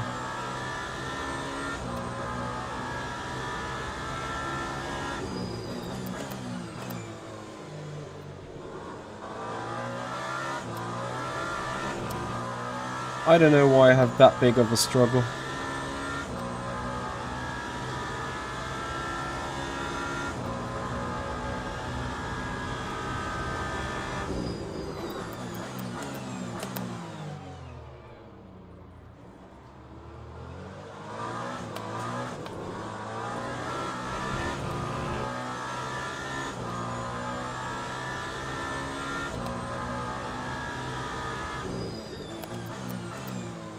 Just so scared of locking the rears, because I've done it a couple of times already.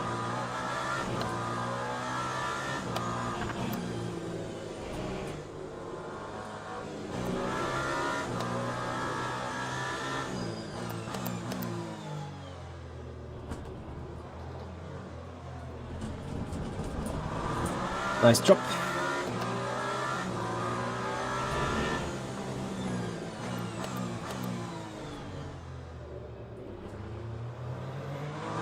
What a guy.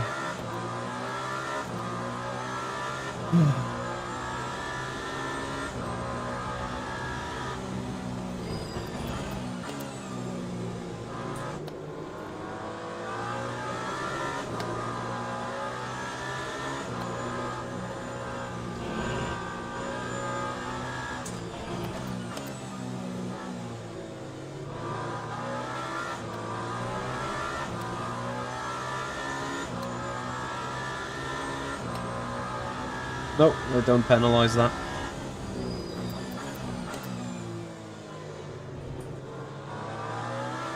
And to get back by is going to be a tough job to do now.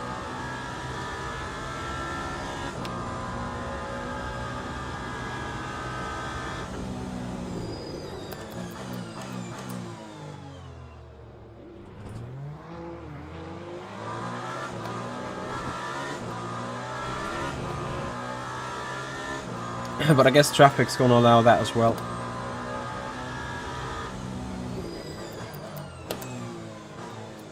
See, this time I locked the rears. Just, to me it feels like for no reason at all.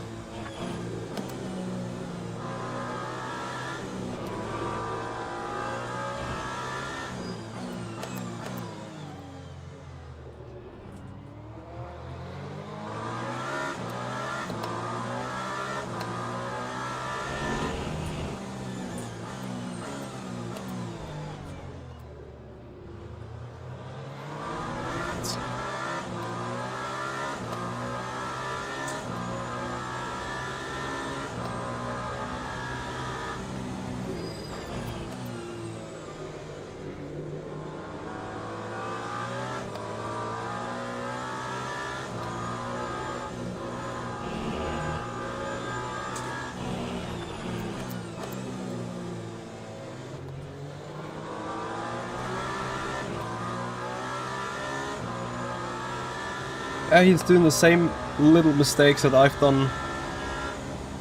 Ooh. Hit. Yeah, sorry about that. He's doing the same little mistakes that I've done before.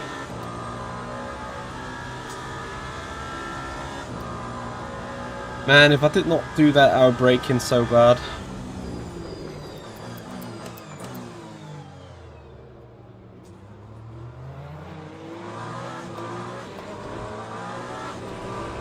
Could have had a run into turn 1.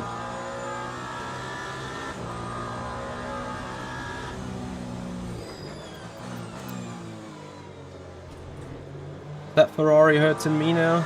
No. It's gonna hurt both of us.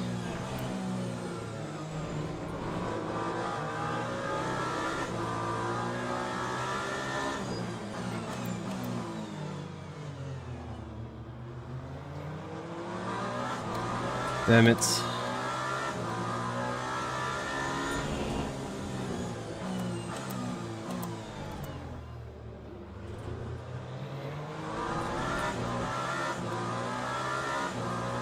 It's the same thing, right? We can stay close to him as he could stay close to us beforehand.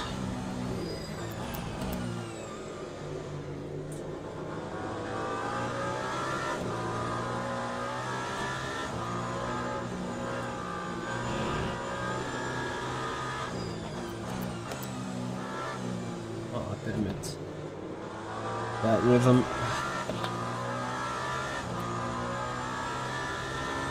Yeah, well, maybe he's just straight faster.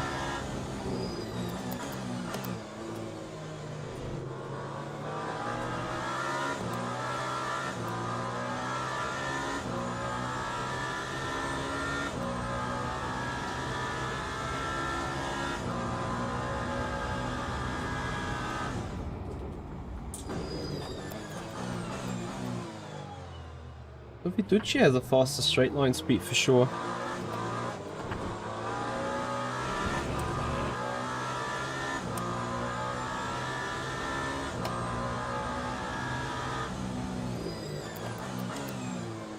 Laurent is coming closer with the Porsche as well.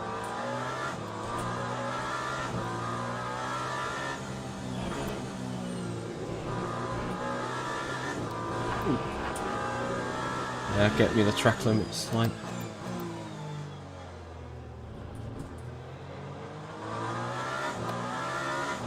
While I'm going down with the front ARB.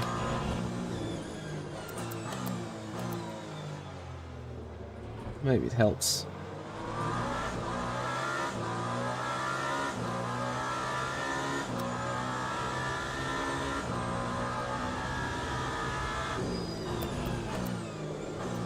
Nope. Yeah, whatever I'm doing, I'll just keep improving the mistakes instead of the driving. It's a bit of a pain.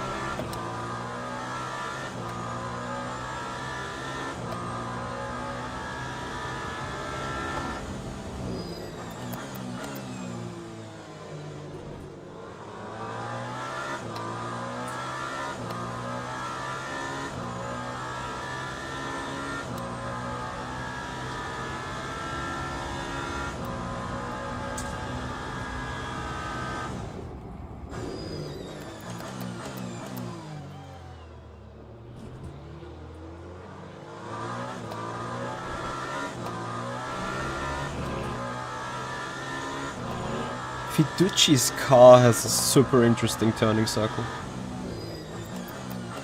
I don't know if you've seen it, but he tends to... It looks like he outbrakes himself, and then suddenly his car rotates like mad.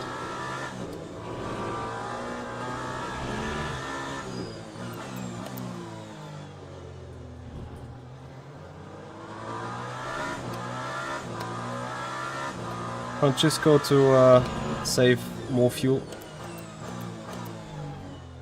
Sorry, not to save more fuel. To save more time from saving fuel.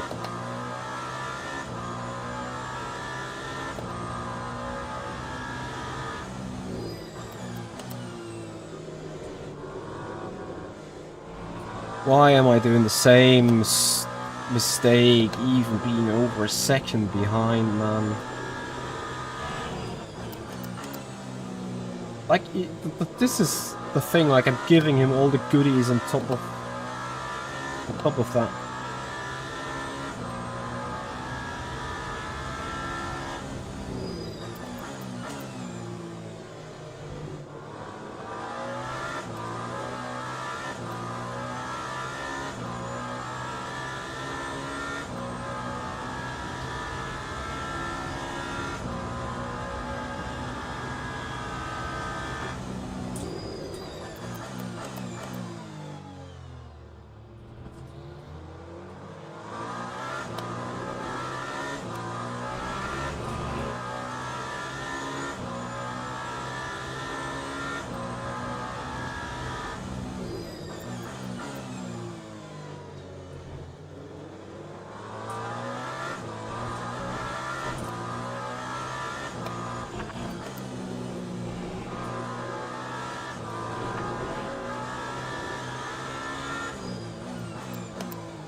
Oh, shit.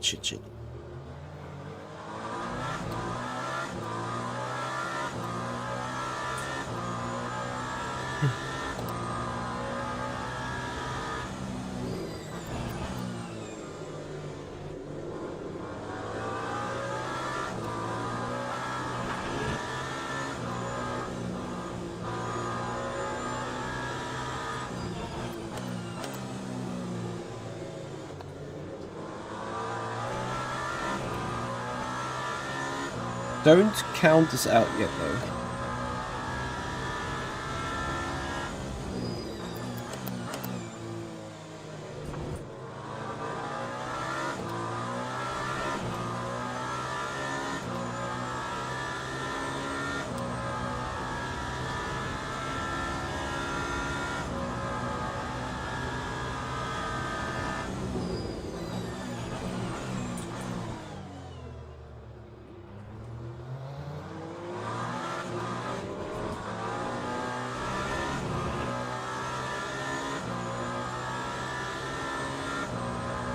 Yes, Pedless. He's an esports guy indeed.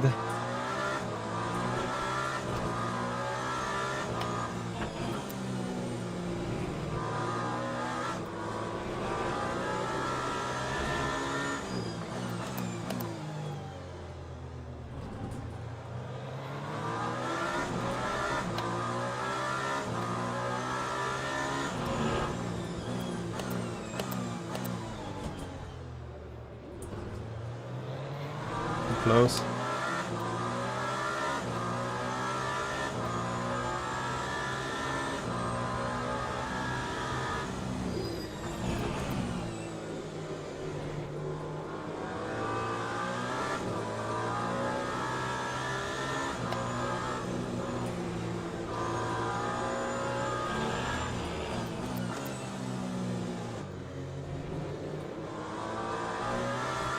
My car is so much on the edge though.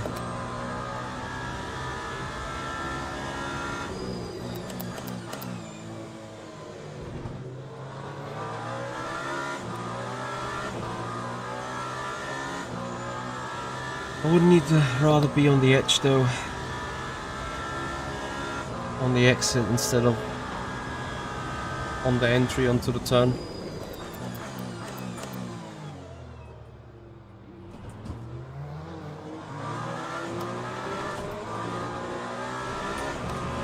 This is a good battle. Completely on the edge of everything we know.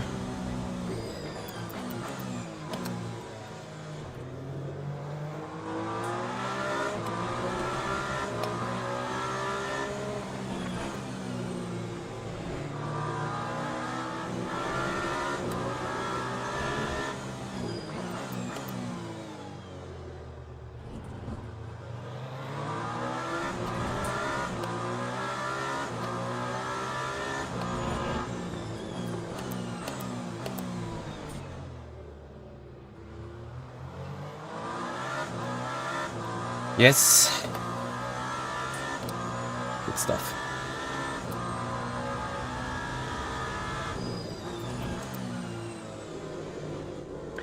And now watch the pendulum to swing the other direction.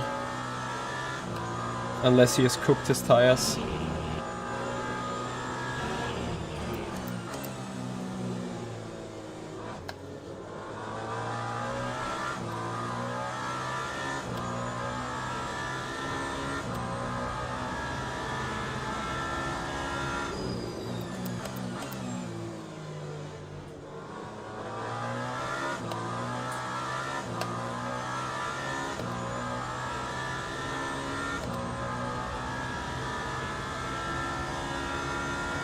So 5 more laps. Oi, oi, oi.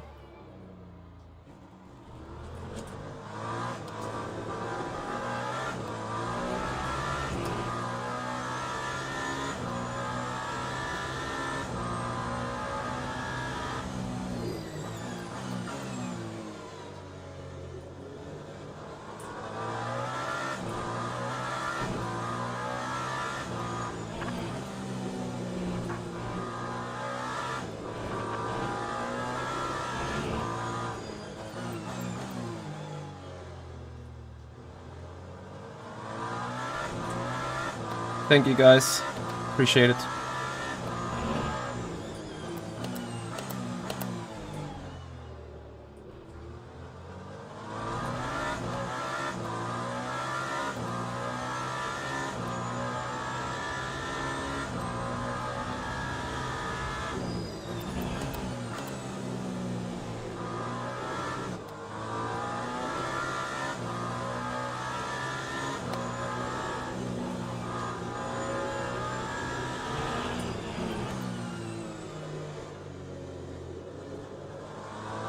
Told you about that.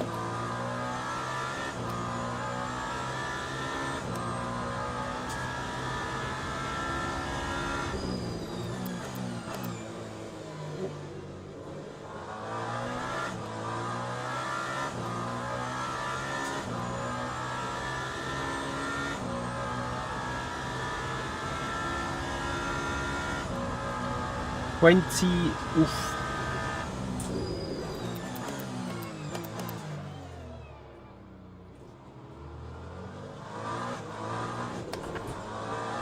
26.5, 50, I think 25, 26 more laps in total from here on. We're now doing 4 to go. We've done 24, plus 4 is 28 when we box. 24 plus 26 is 50.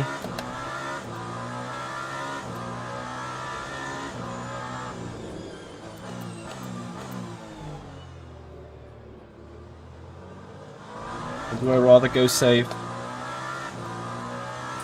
The race pace picks up, we did.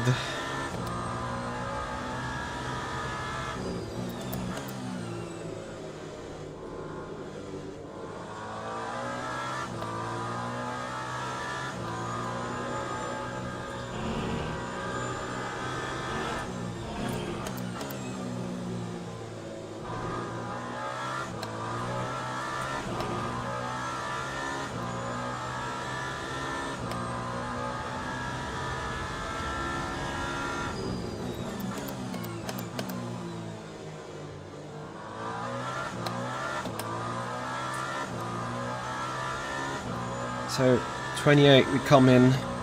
Do we fuel up for 22? Or...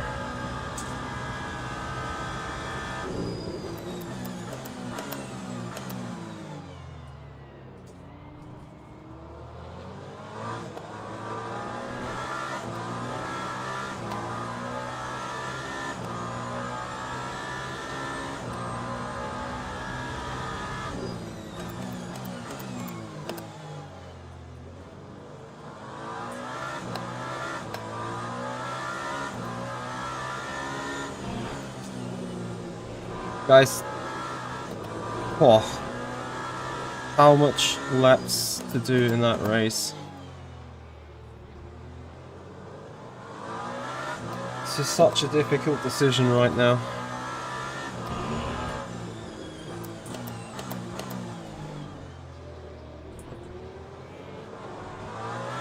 Oh boy. Exactly what we want, exactly what we need.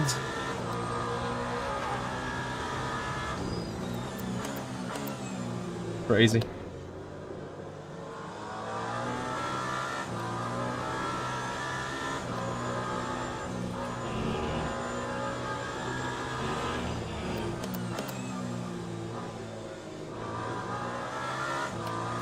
Love to pee.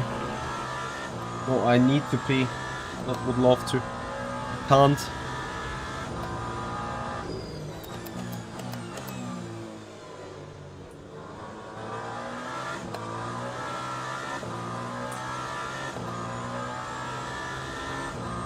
So he in. I have 2 more laps.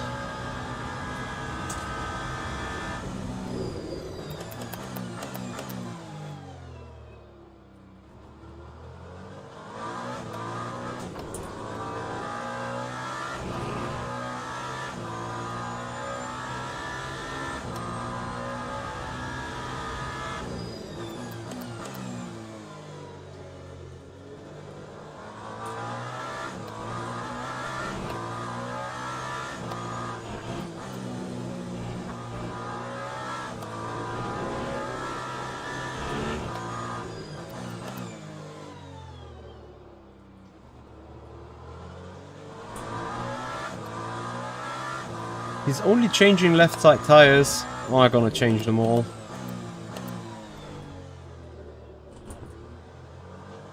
And I'm going to fuel for...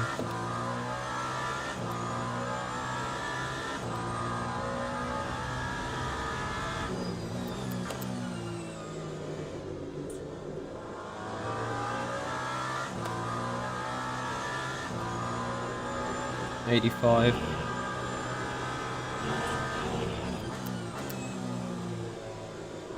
Cents.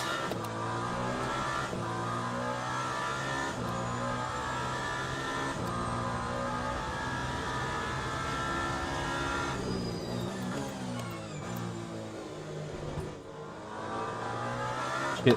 I need to go to toilet so bad. This is going to cost me the race, I'm afraid. No, my cockpit cam keeps refreshing as well.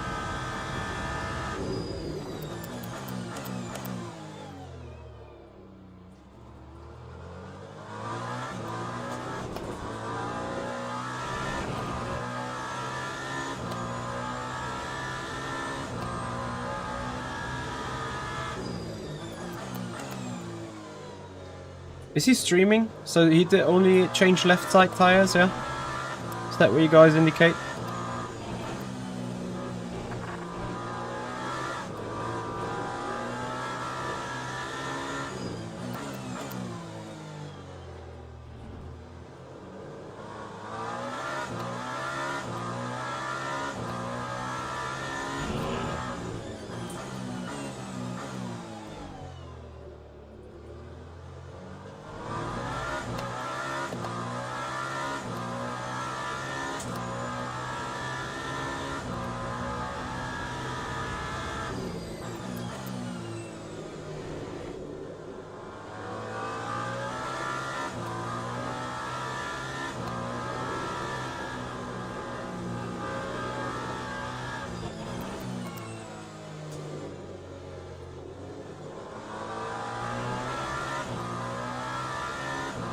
Yeah, obviously I can't click that link now, right? This pit stop was 43, copy, copy. Oh, my brain was stupid. Okay, we survived. Box, box.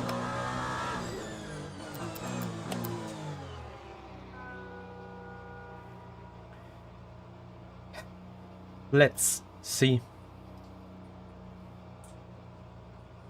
Yeah. I can imagine about the spy. Oof. What's...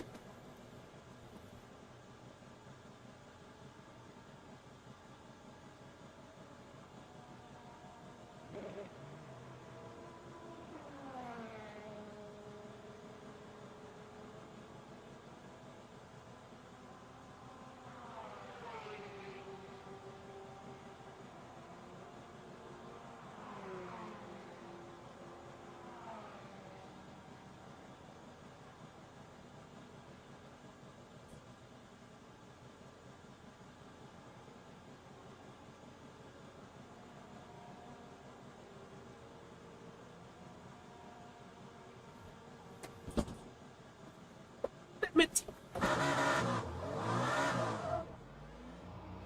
So, I dropped the second. And of course I have completely fresh tires. And he had less time to change them. So, it will be on.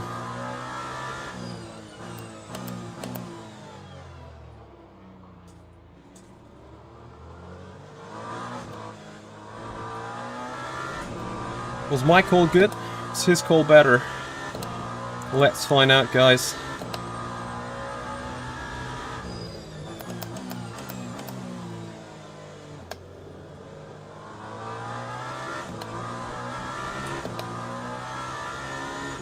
You said 43 seconds was his pit stop, mine was 47. So 4 seconds longer. Because of taking complete tires. He had to refuel more though.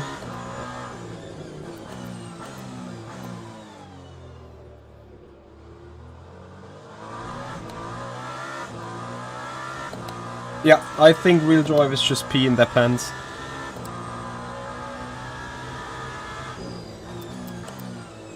That's certainly something I don't want to do.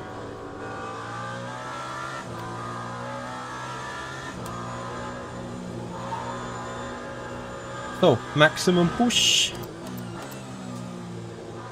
And obviously hope that our numbers calculation was correct.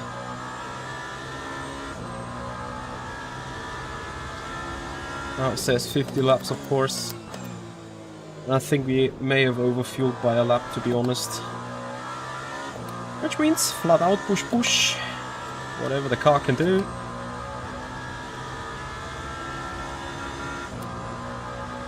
This is interesting strategy calls all around.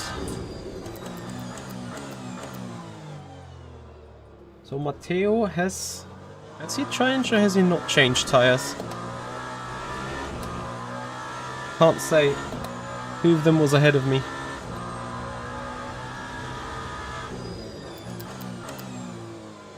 I don't think some drivers are wearing diapers. I mean, maybe some want to.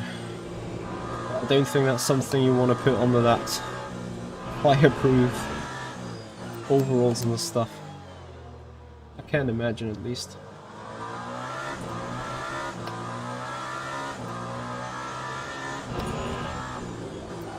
Yeah. I also think they just completely pee in their pants. Okay, so. Anyway, we don't pee in the pants. Hopefully. 4.8 seconds is the gap. We have 35 minutes to fix this. It should be doable. From the next lap onwards, we should have a tire advantage. Is it a speed advantage, though? We will find out. It might not be.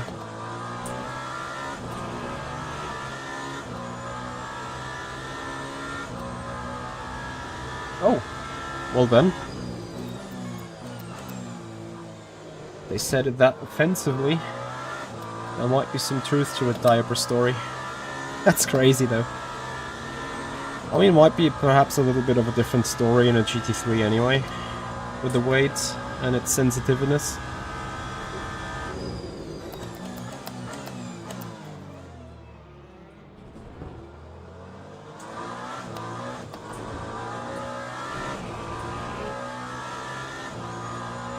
So, last lap 4/10 gained. I assume that was due to the traffic though, rather than actual tyre performance.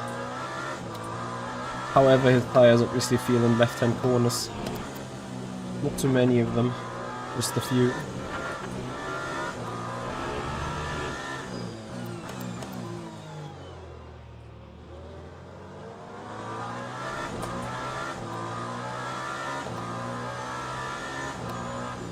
Bro, why brake so early?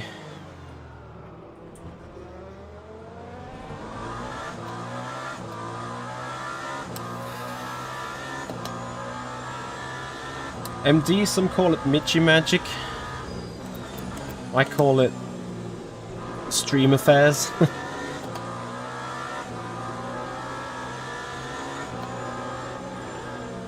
So now I'm in trouble here. Can't overtake the LMP. Will be slowed down.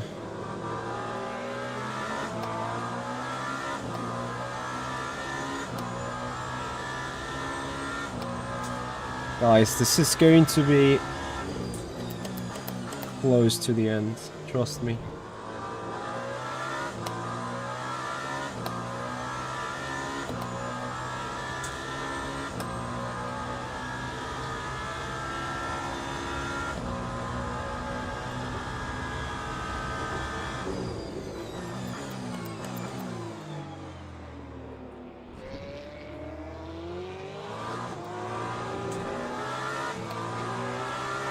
A predictable GTE. Can't believe it.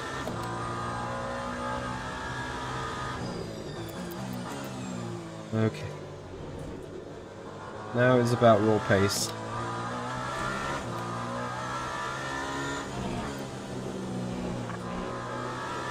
Get the traffic gone.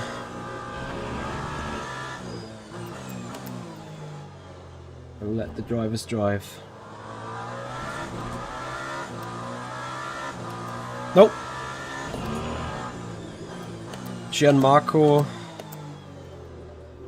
has only changed left-hand side tires while we went for the full service.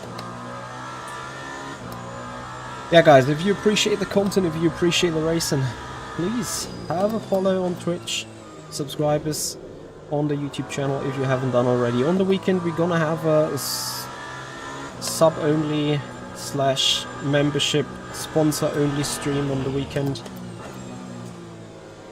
Probably on Friday or tomorrow, where we're gonna hang out together behind the scenes, gonna do some editing, some thumbnails, some work.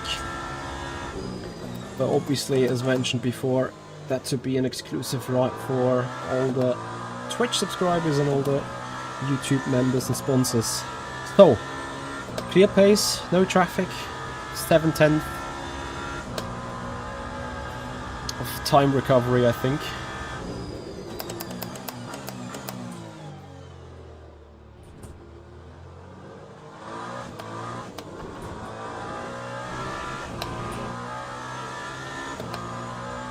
Fixabrokis, thank you so much for your follow on the Twitch channel. Much appreciated.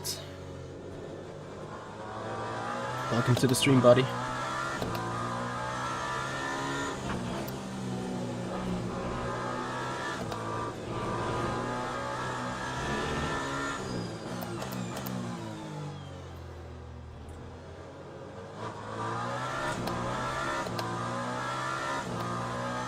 Yeah.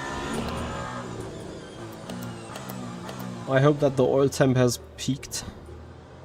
I'll take more care about the oil temp in a bit. The warnings disappeared now. Fixabrokis, thank you so much for your kind words. We're working on it.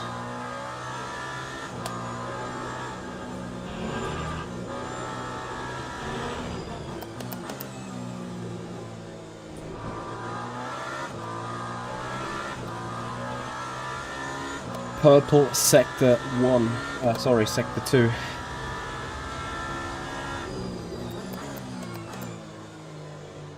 As we have 30 minutes remaining.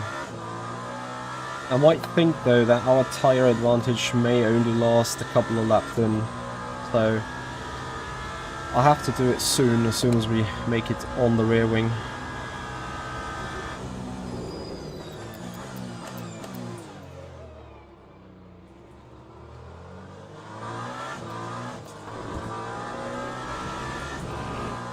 That Porsche is dangerous.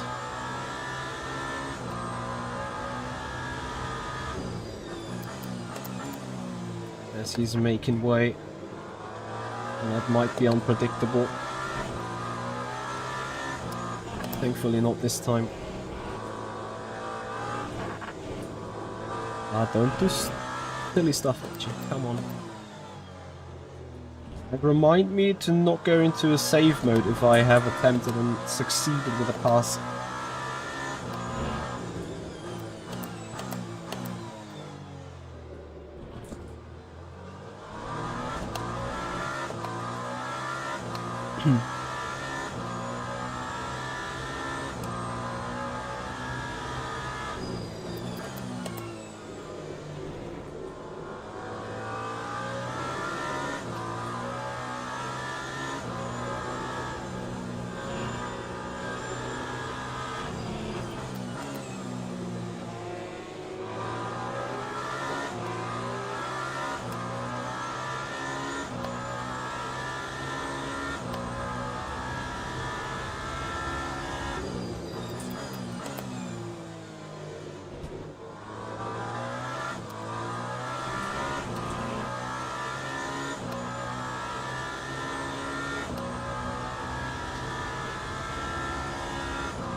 This is exactly what I mean. Could be from here on now where the tire advantage is a little less.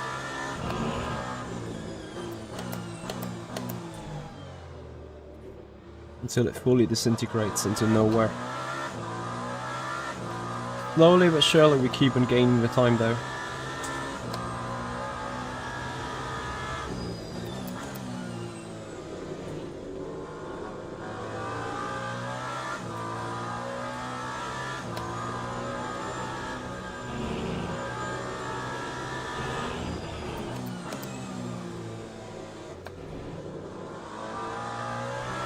.5.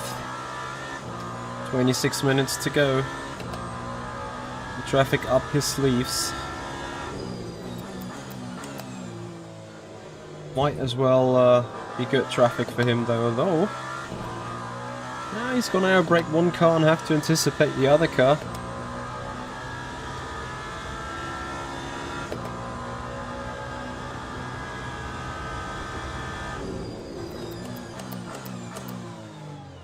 Actually getting both of them before the apex.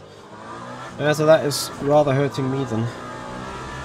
Because I will have to dive one car here into 4 and out accelerate the other one. Oh, actually he brakes earlier. Still though 2.6.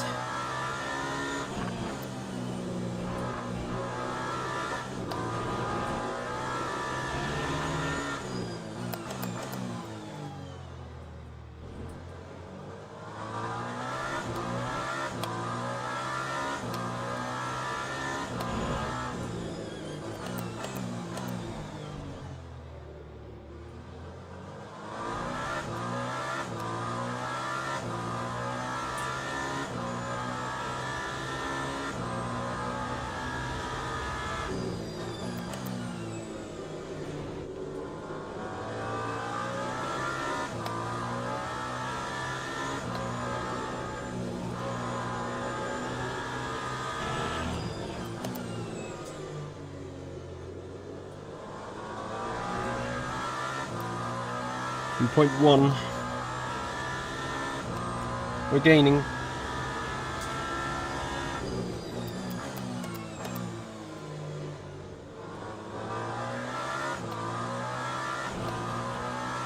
Oh, guy has no rear wing. And he's gonna make the pass before that turn 1. That's gonna hurt us. Because if I'm lucky, I can get that P2 in the rundown before 5. But I need to nail this pitch perfectly. And I'm not.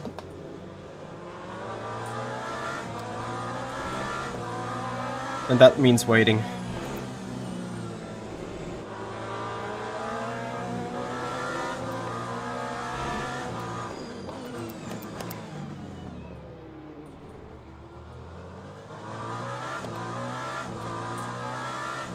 Could be worse, just 3/10.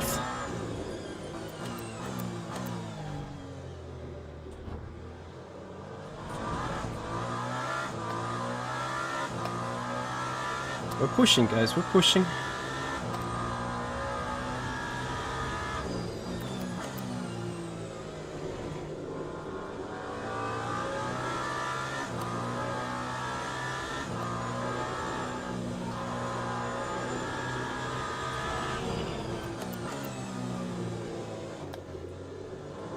And this is how you see what is esports level. This is trying to outsmart each other on the strategy.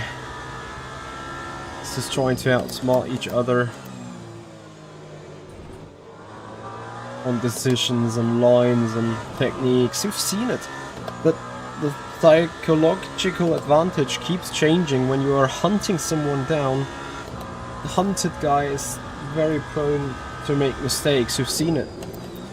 We have done a shitload of mistakes while we were ahead of Gianmarco. The moment we were behind him, it was him starting to slightly miss apexes and so on. Yep, he's... Well, I'm not sure if he's really saving his tires. Like, when I get a clean lap in without traffic, I keep clearly gaining on him, so I can obviously just push harder. His issue might be that at some point also his right-hand tires are just going to give up because they are pretty down. I'm not sure if it was a Toyota issue in the opening stint, but I looked at these tires and was like, if necessary that could probably make it a double stint, but I think I'm gonna be faster with exchanging them. So I went for a box on tire changes.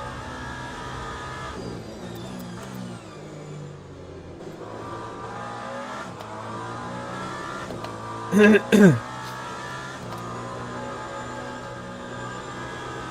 this has now, of course, hurt me more. But let's see. That Porsche's gonna hurt him harder.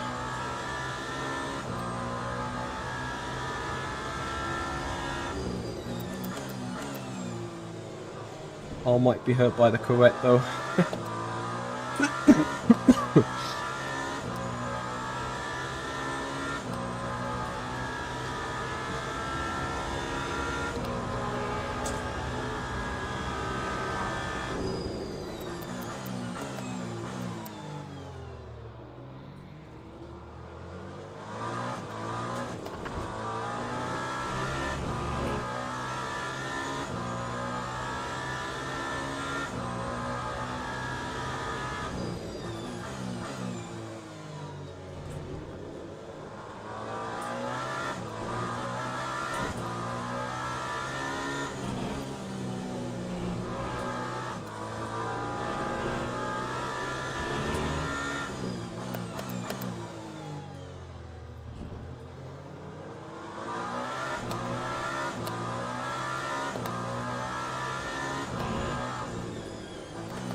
Yeah, I think I ran with too much TC.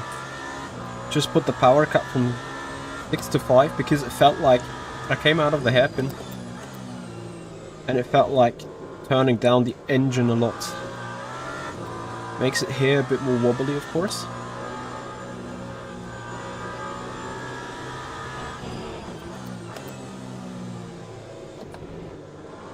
But in hindsight, out of every turn, I should have a tad more power underneath. Let's see.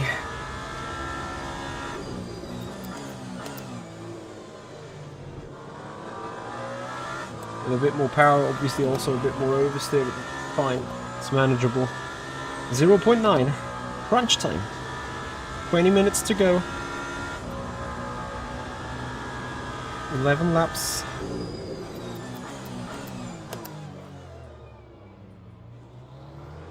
Just need to fix that braking thing.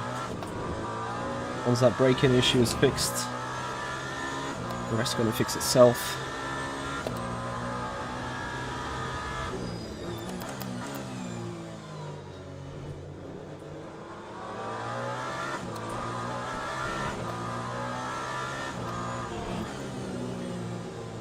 I still think that setup has passed quality control. It is a good setup for a race. So you guys will be able to buy it tonight already. I will do that within 20-30 minutes of the stream. Upload it to www.improveyourlaptime.com, your setup shop for R-Factor 2 and Le Mans Ultimate. We only need to make it a winning setup. We got pole with it.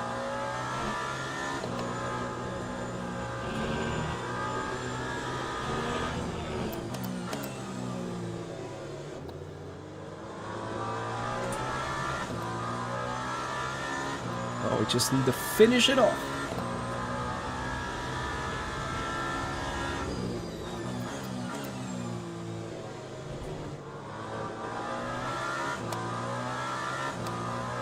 So we're now starting obviously to get into the wake, the dirty air of the car ahead.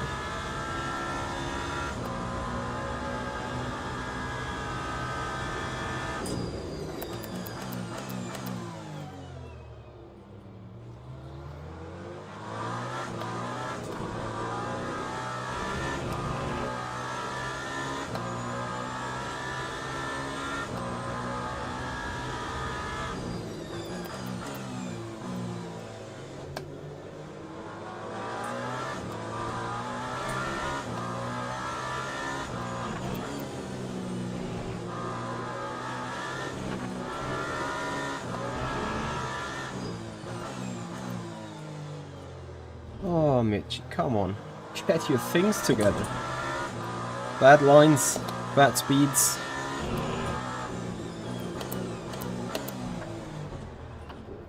And even worse. Okay, you know what? Just put it back to 6. That is a setback. A quite classic one.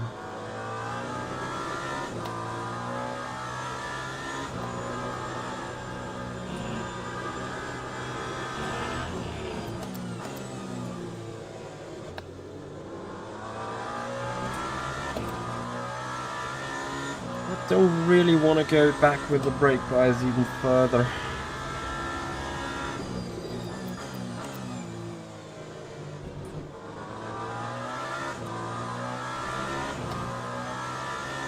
Okay, lost 4 or 5 tenths. It's fine, 15 minutes. 8 or 9 more laps.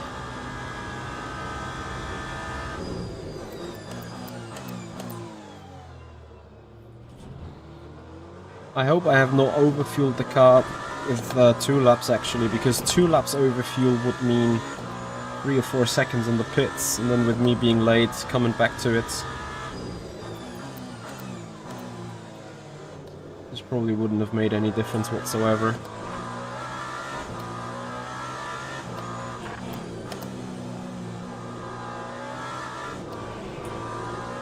Once again, not perfect. 5 and 6. Carrying a bit more speed into 8 though.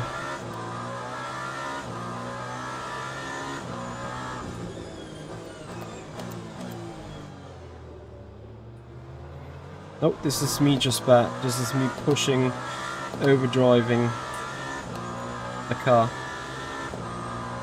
This is why I keep locking up into turn 10 and keep sliding around.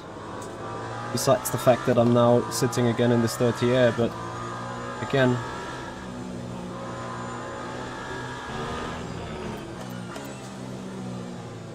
if I don't overdrive, car doesn't step out, right?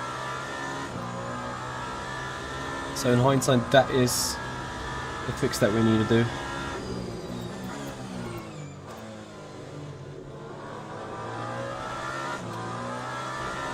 That's gonna end bad for us.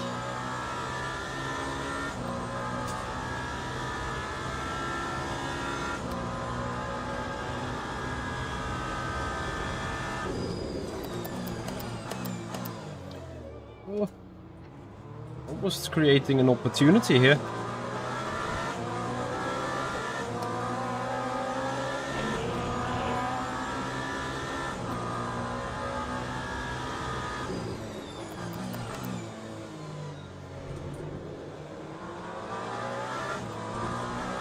Maybe I should move the brake bias, that's what I don't want.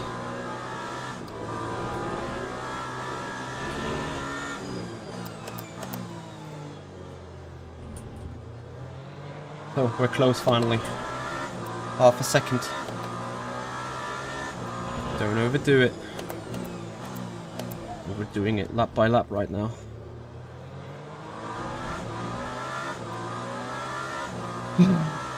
Hey Voodoo, thanks for joining.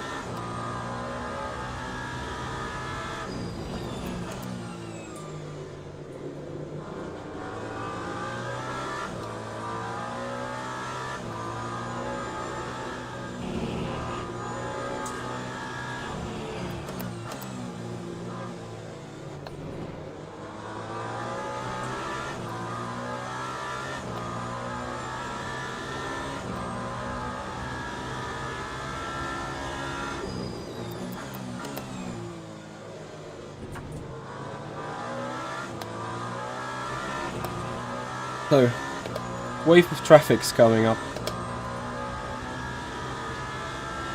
He's so close but so far, this is so true.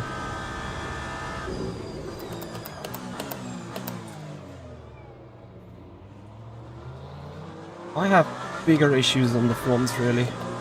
Almost locked the rears, yet in the end of the braking zone locked the fronts. I'm going a tad back then, whatever.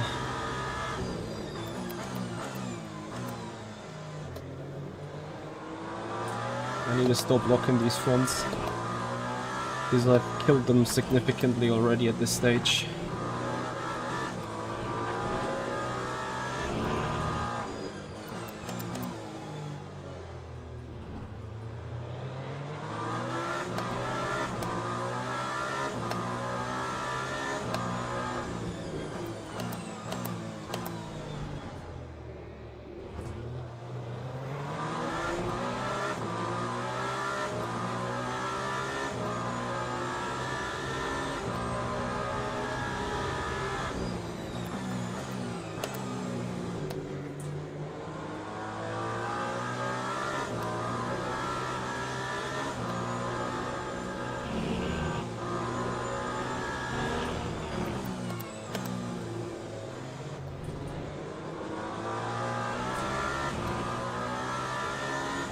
As a beginner it might be, but don't get used to it, because it's a huge advantage.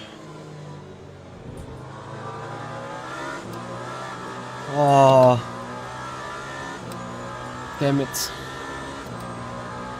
Ironically, it might be turn 10 where we have the best chances.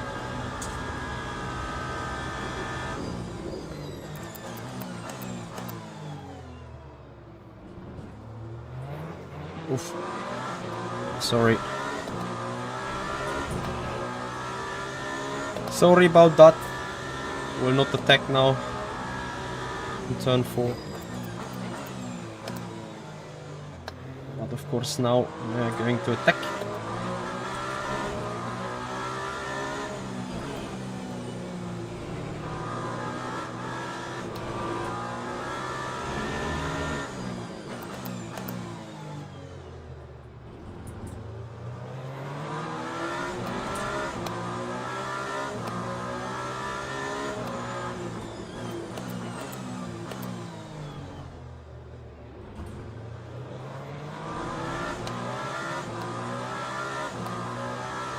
It is hard not to lock up, absolutely.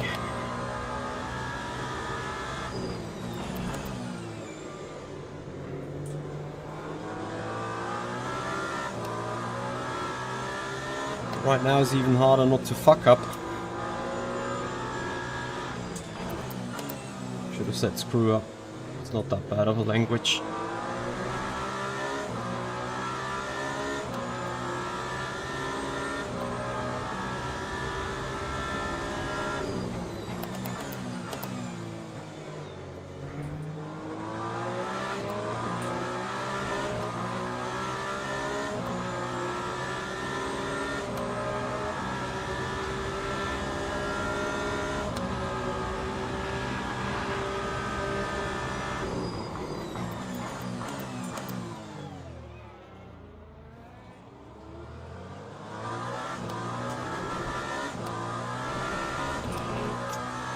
Beautiful.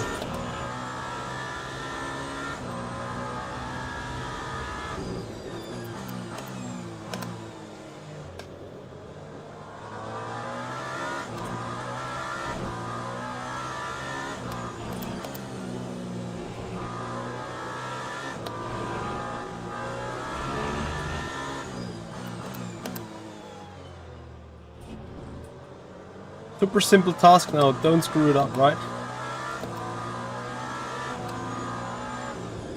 Of course we do. Almost.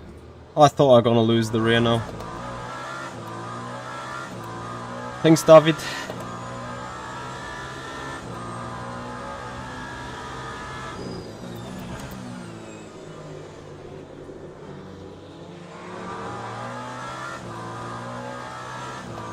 Seven more minutes, this race ain't over.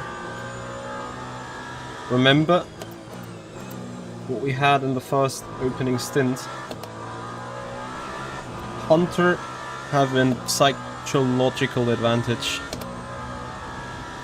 And us having a different car now again. Because after getting used 3 or 4 laps in the dirty air of the car behind, we now have fresh air on the front bonnet.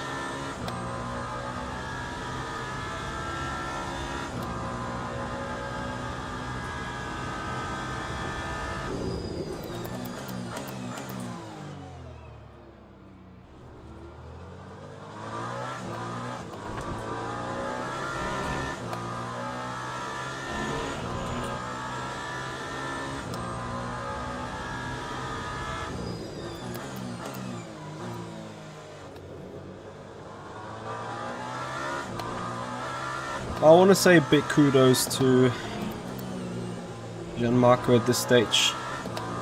I think the Toyota is a faster car compared to the Pug, but Gianmarco kept it super clean, fair and square racing, huge respect between drivers, everyone got the sporting amount of room. Everyone got the sporting amount of respect. Just beautiful to have such racing.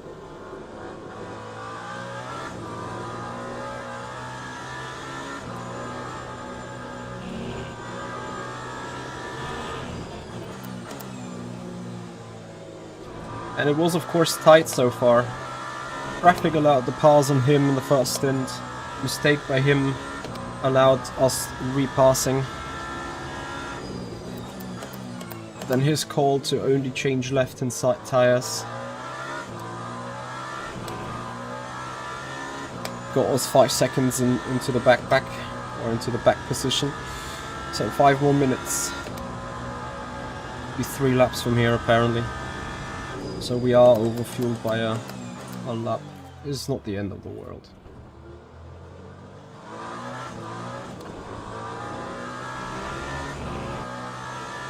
And then we had to really make use of the full tire change.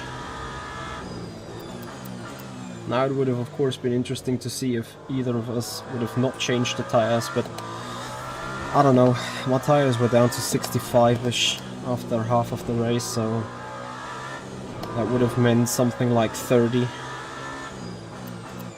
When we get to the finish line. I didn't like that. That's it.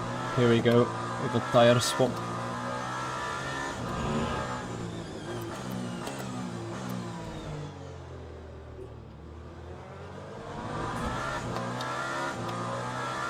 So 7/10.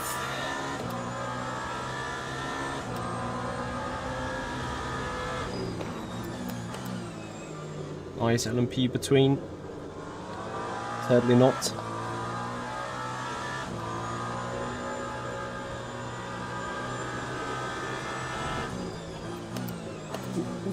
Ooh. That's how quickly you're losing it. So you see, we are on the edge.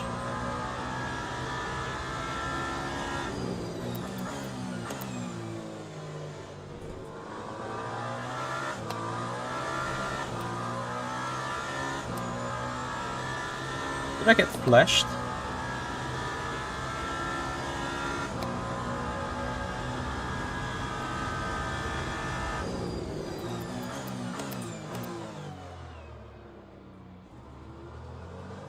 I need to completely trust my brakes. Release them earlier. Let the car roll.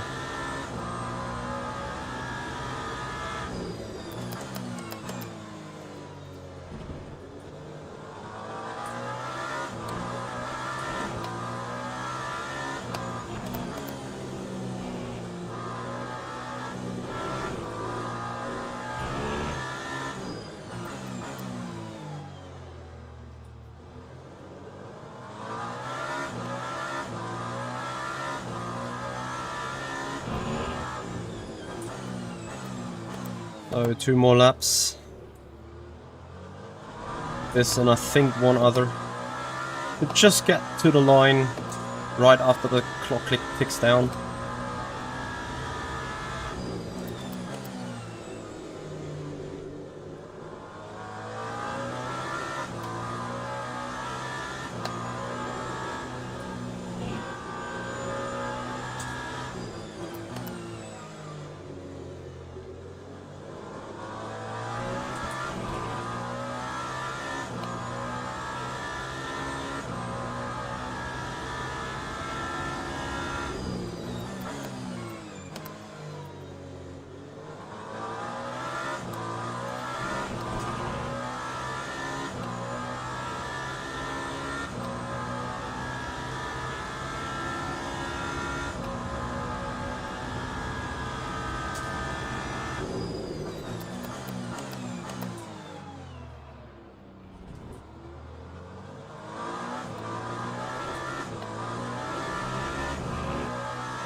Was a really good overtaking, I think. We really just used a lap or two where Gianmarco was ever so slightly out of the rhythm, ever so slightly feeling the pressure being behind us, because as you see right now,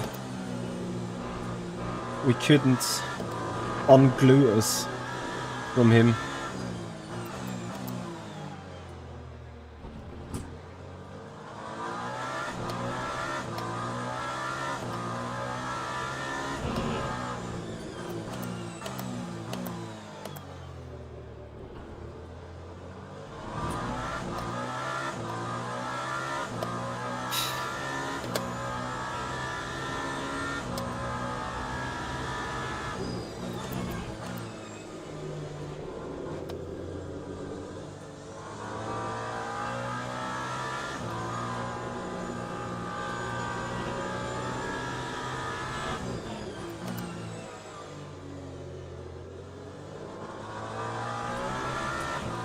Time's up. One more corner. Take it easy.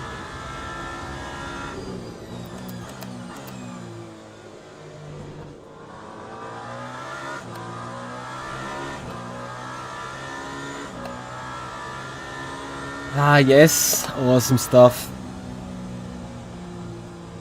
What a race.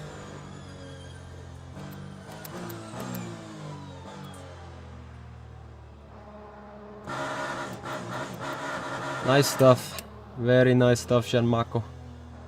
Matteo, only, I think, 13, 14 seconds behind. This is rather close as well. Interesting. We have Porsche in 4th, a bit further down, but he was looking quick up till that stage. But what a race. What a drive. Nice stuff. Kudos to Gianmarco. Thank you so much for an awesome battle. Now it's time for sleep. Yeah, don't worry. I will upload the setup to our setup shop, www.improveyourlaptime.com. I'm just quickly doing the last changes. So I ran a click less TC, and I have changed the ARBs to 3.2. Right. That is to be saved.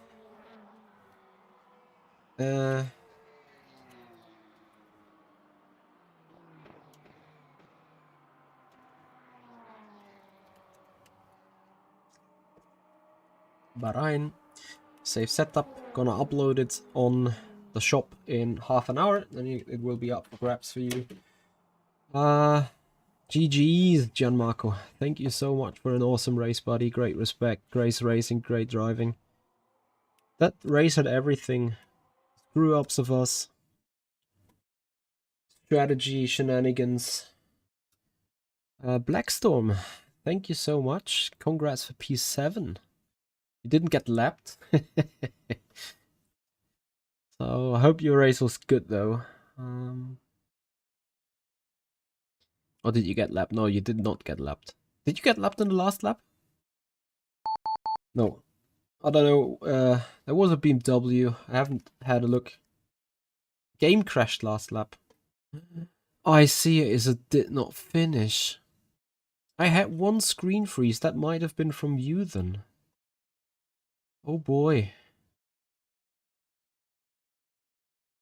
What? Look at that gain. That is crazy. Like, obviously that new rule with the top 3 getting a certain amount of rating is contributing big time here.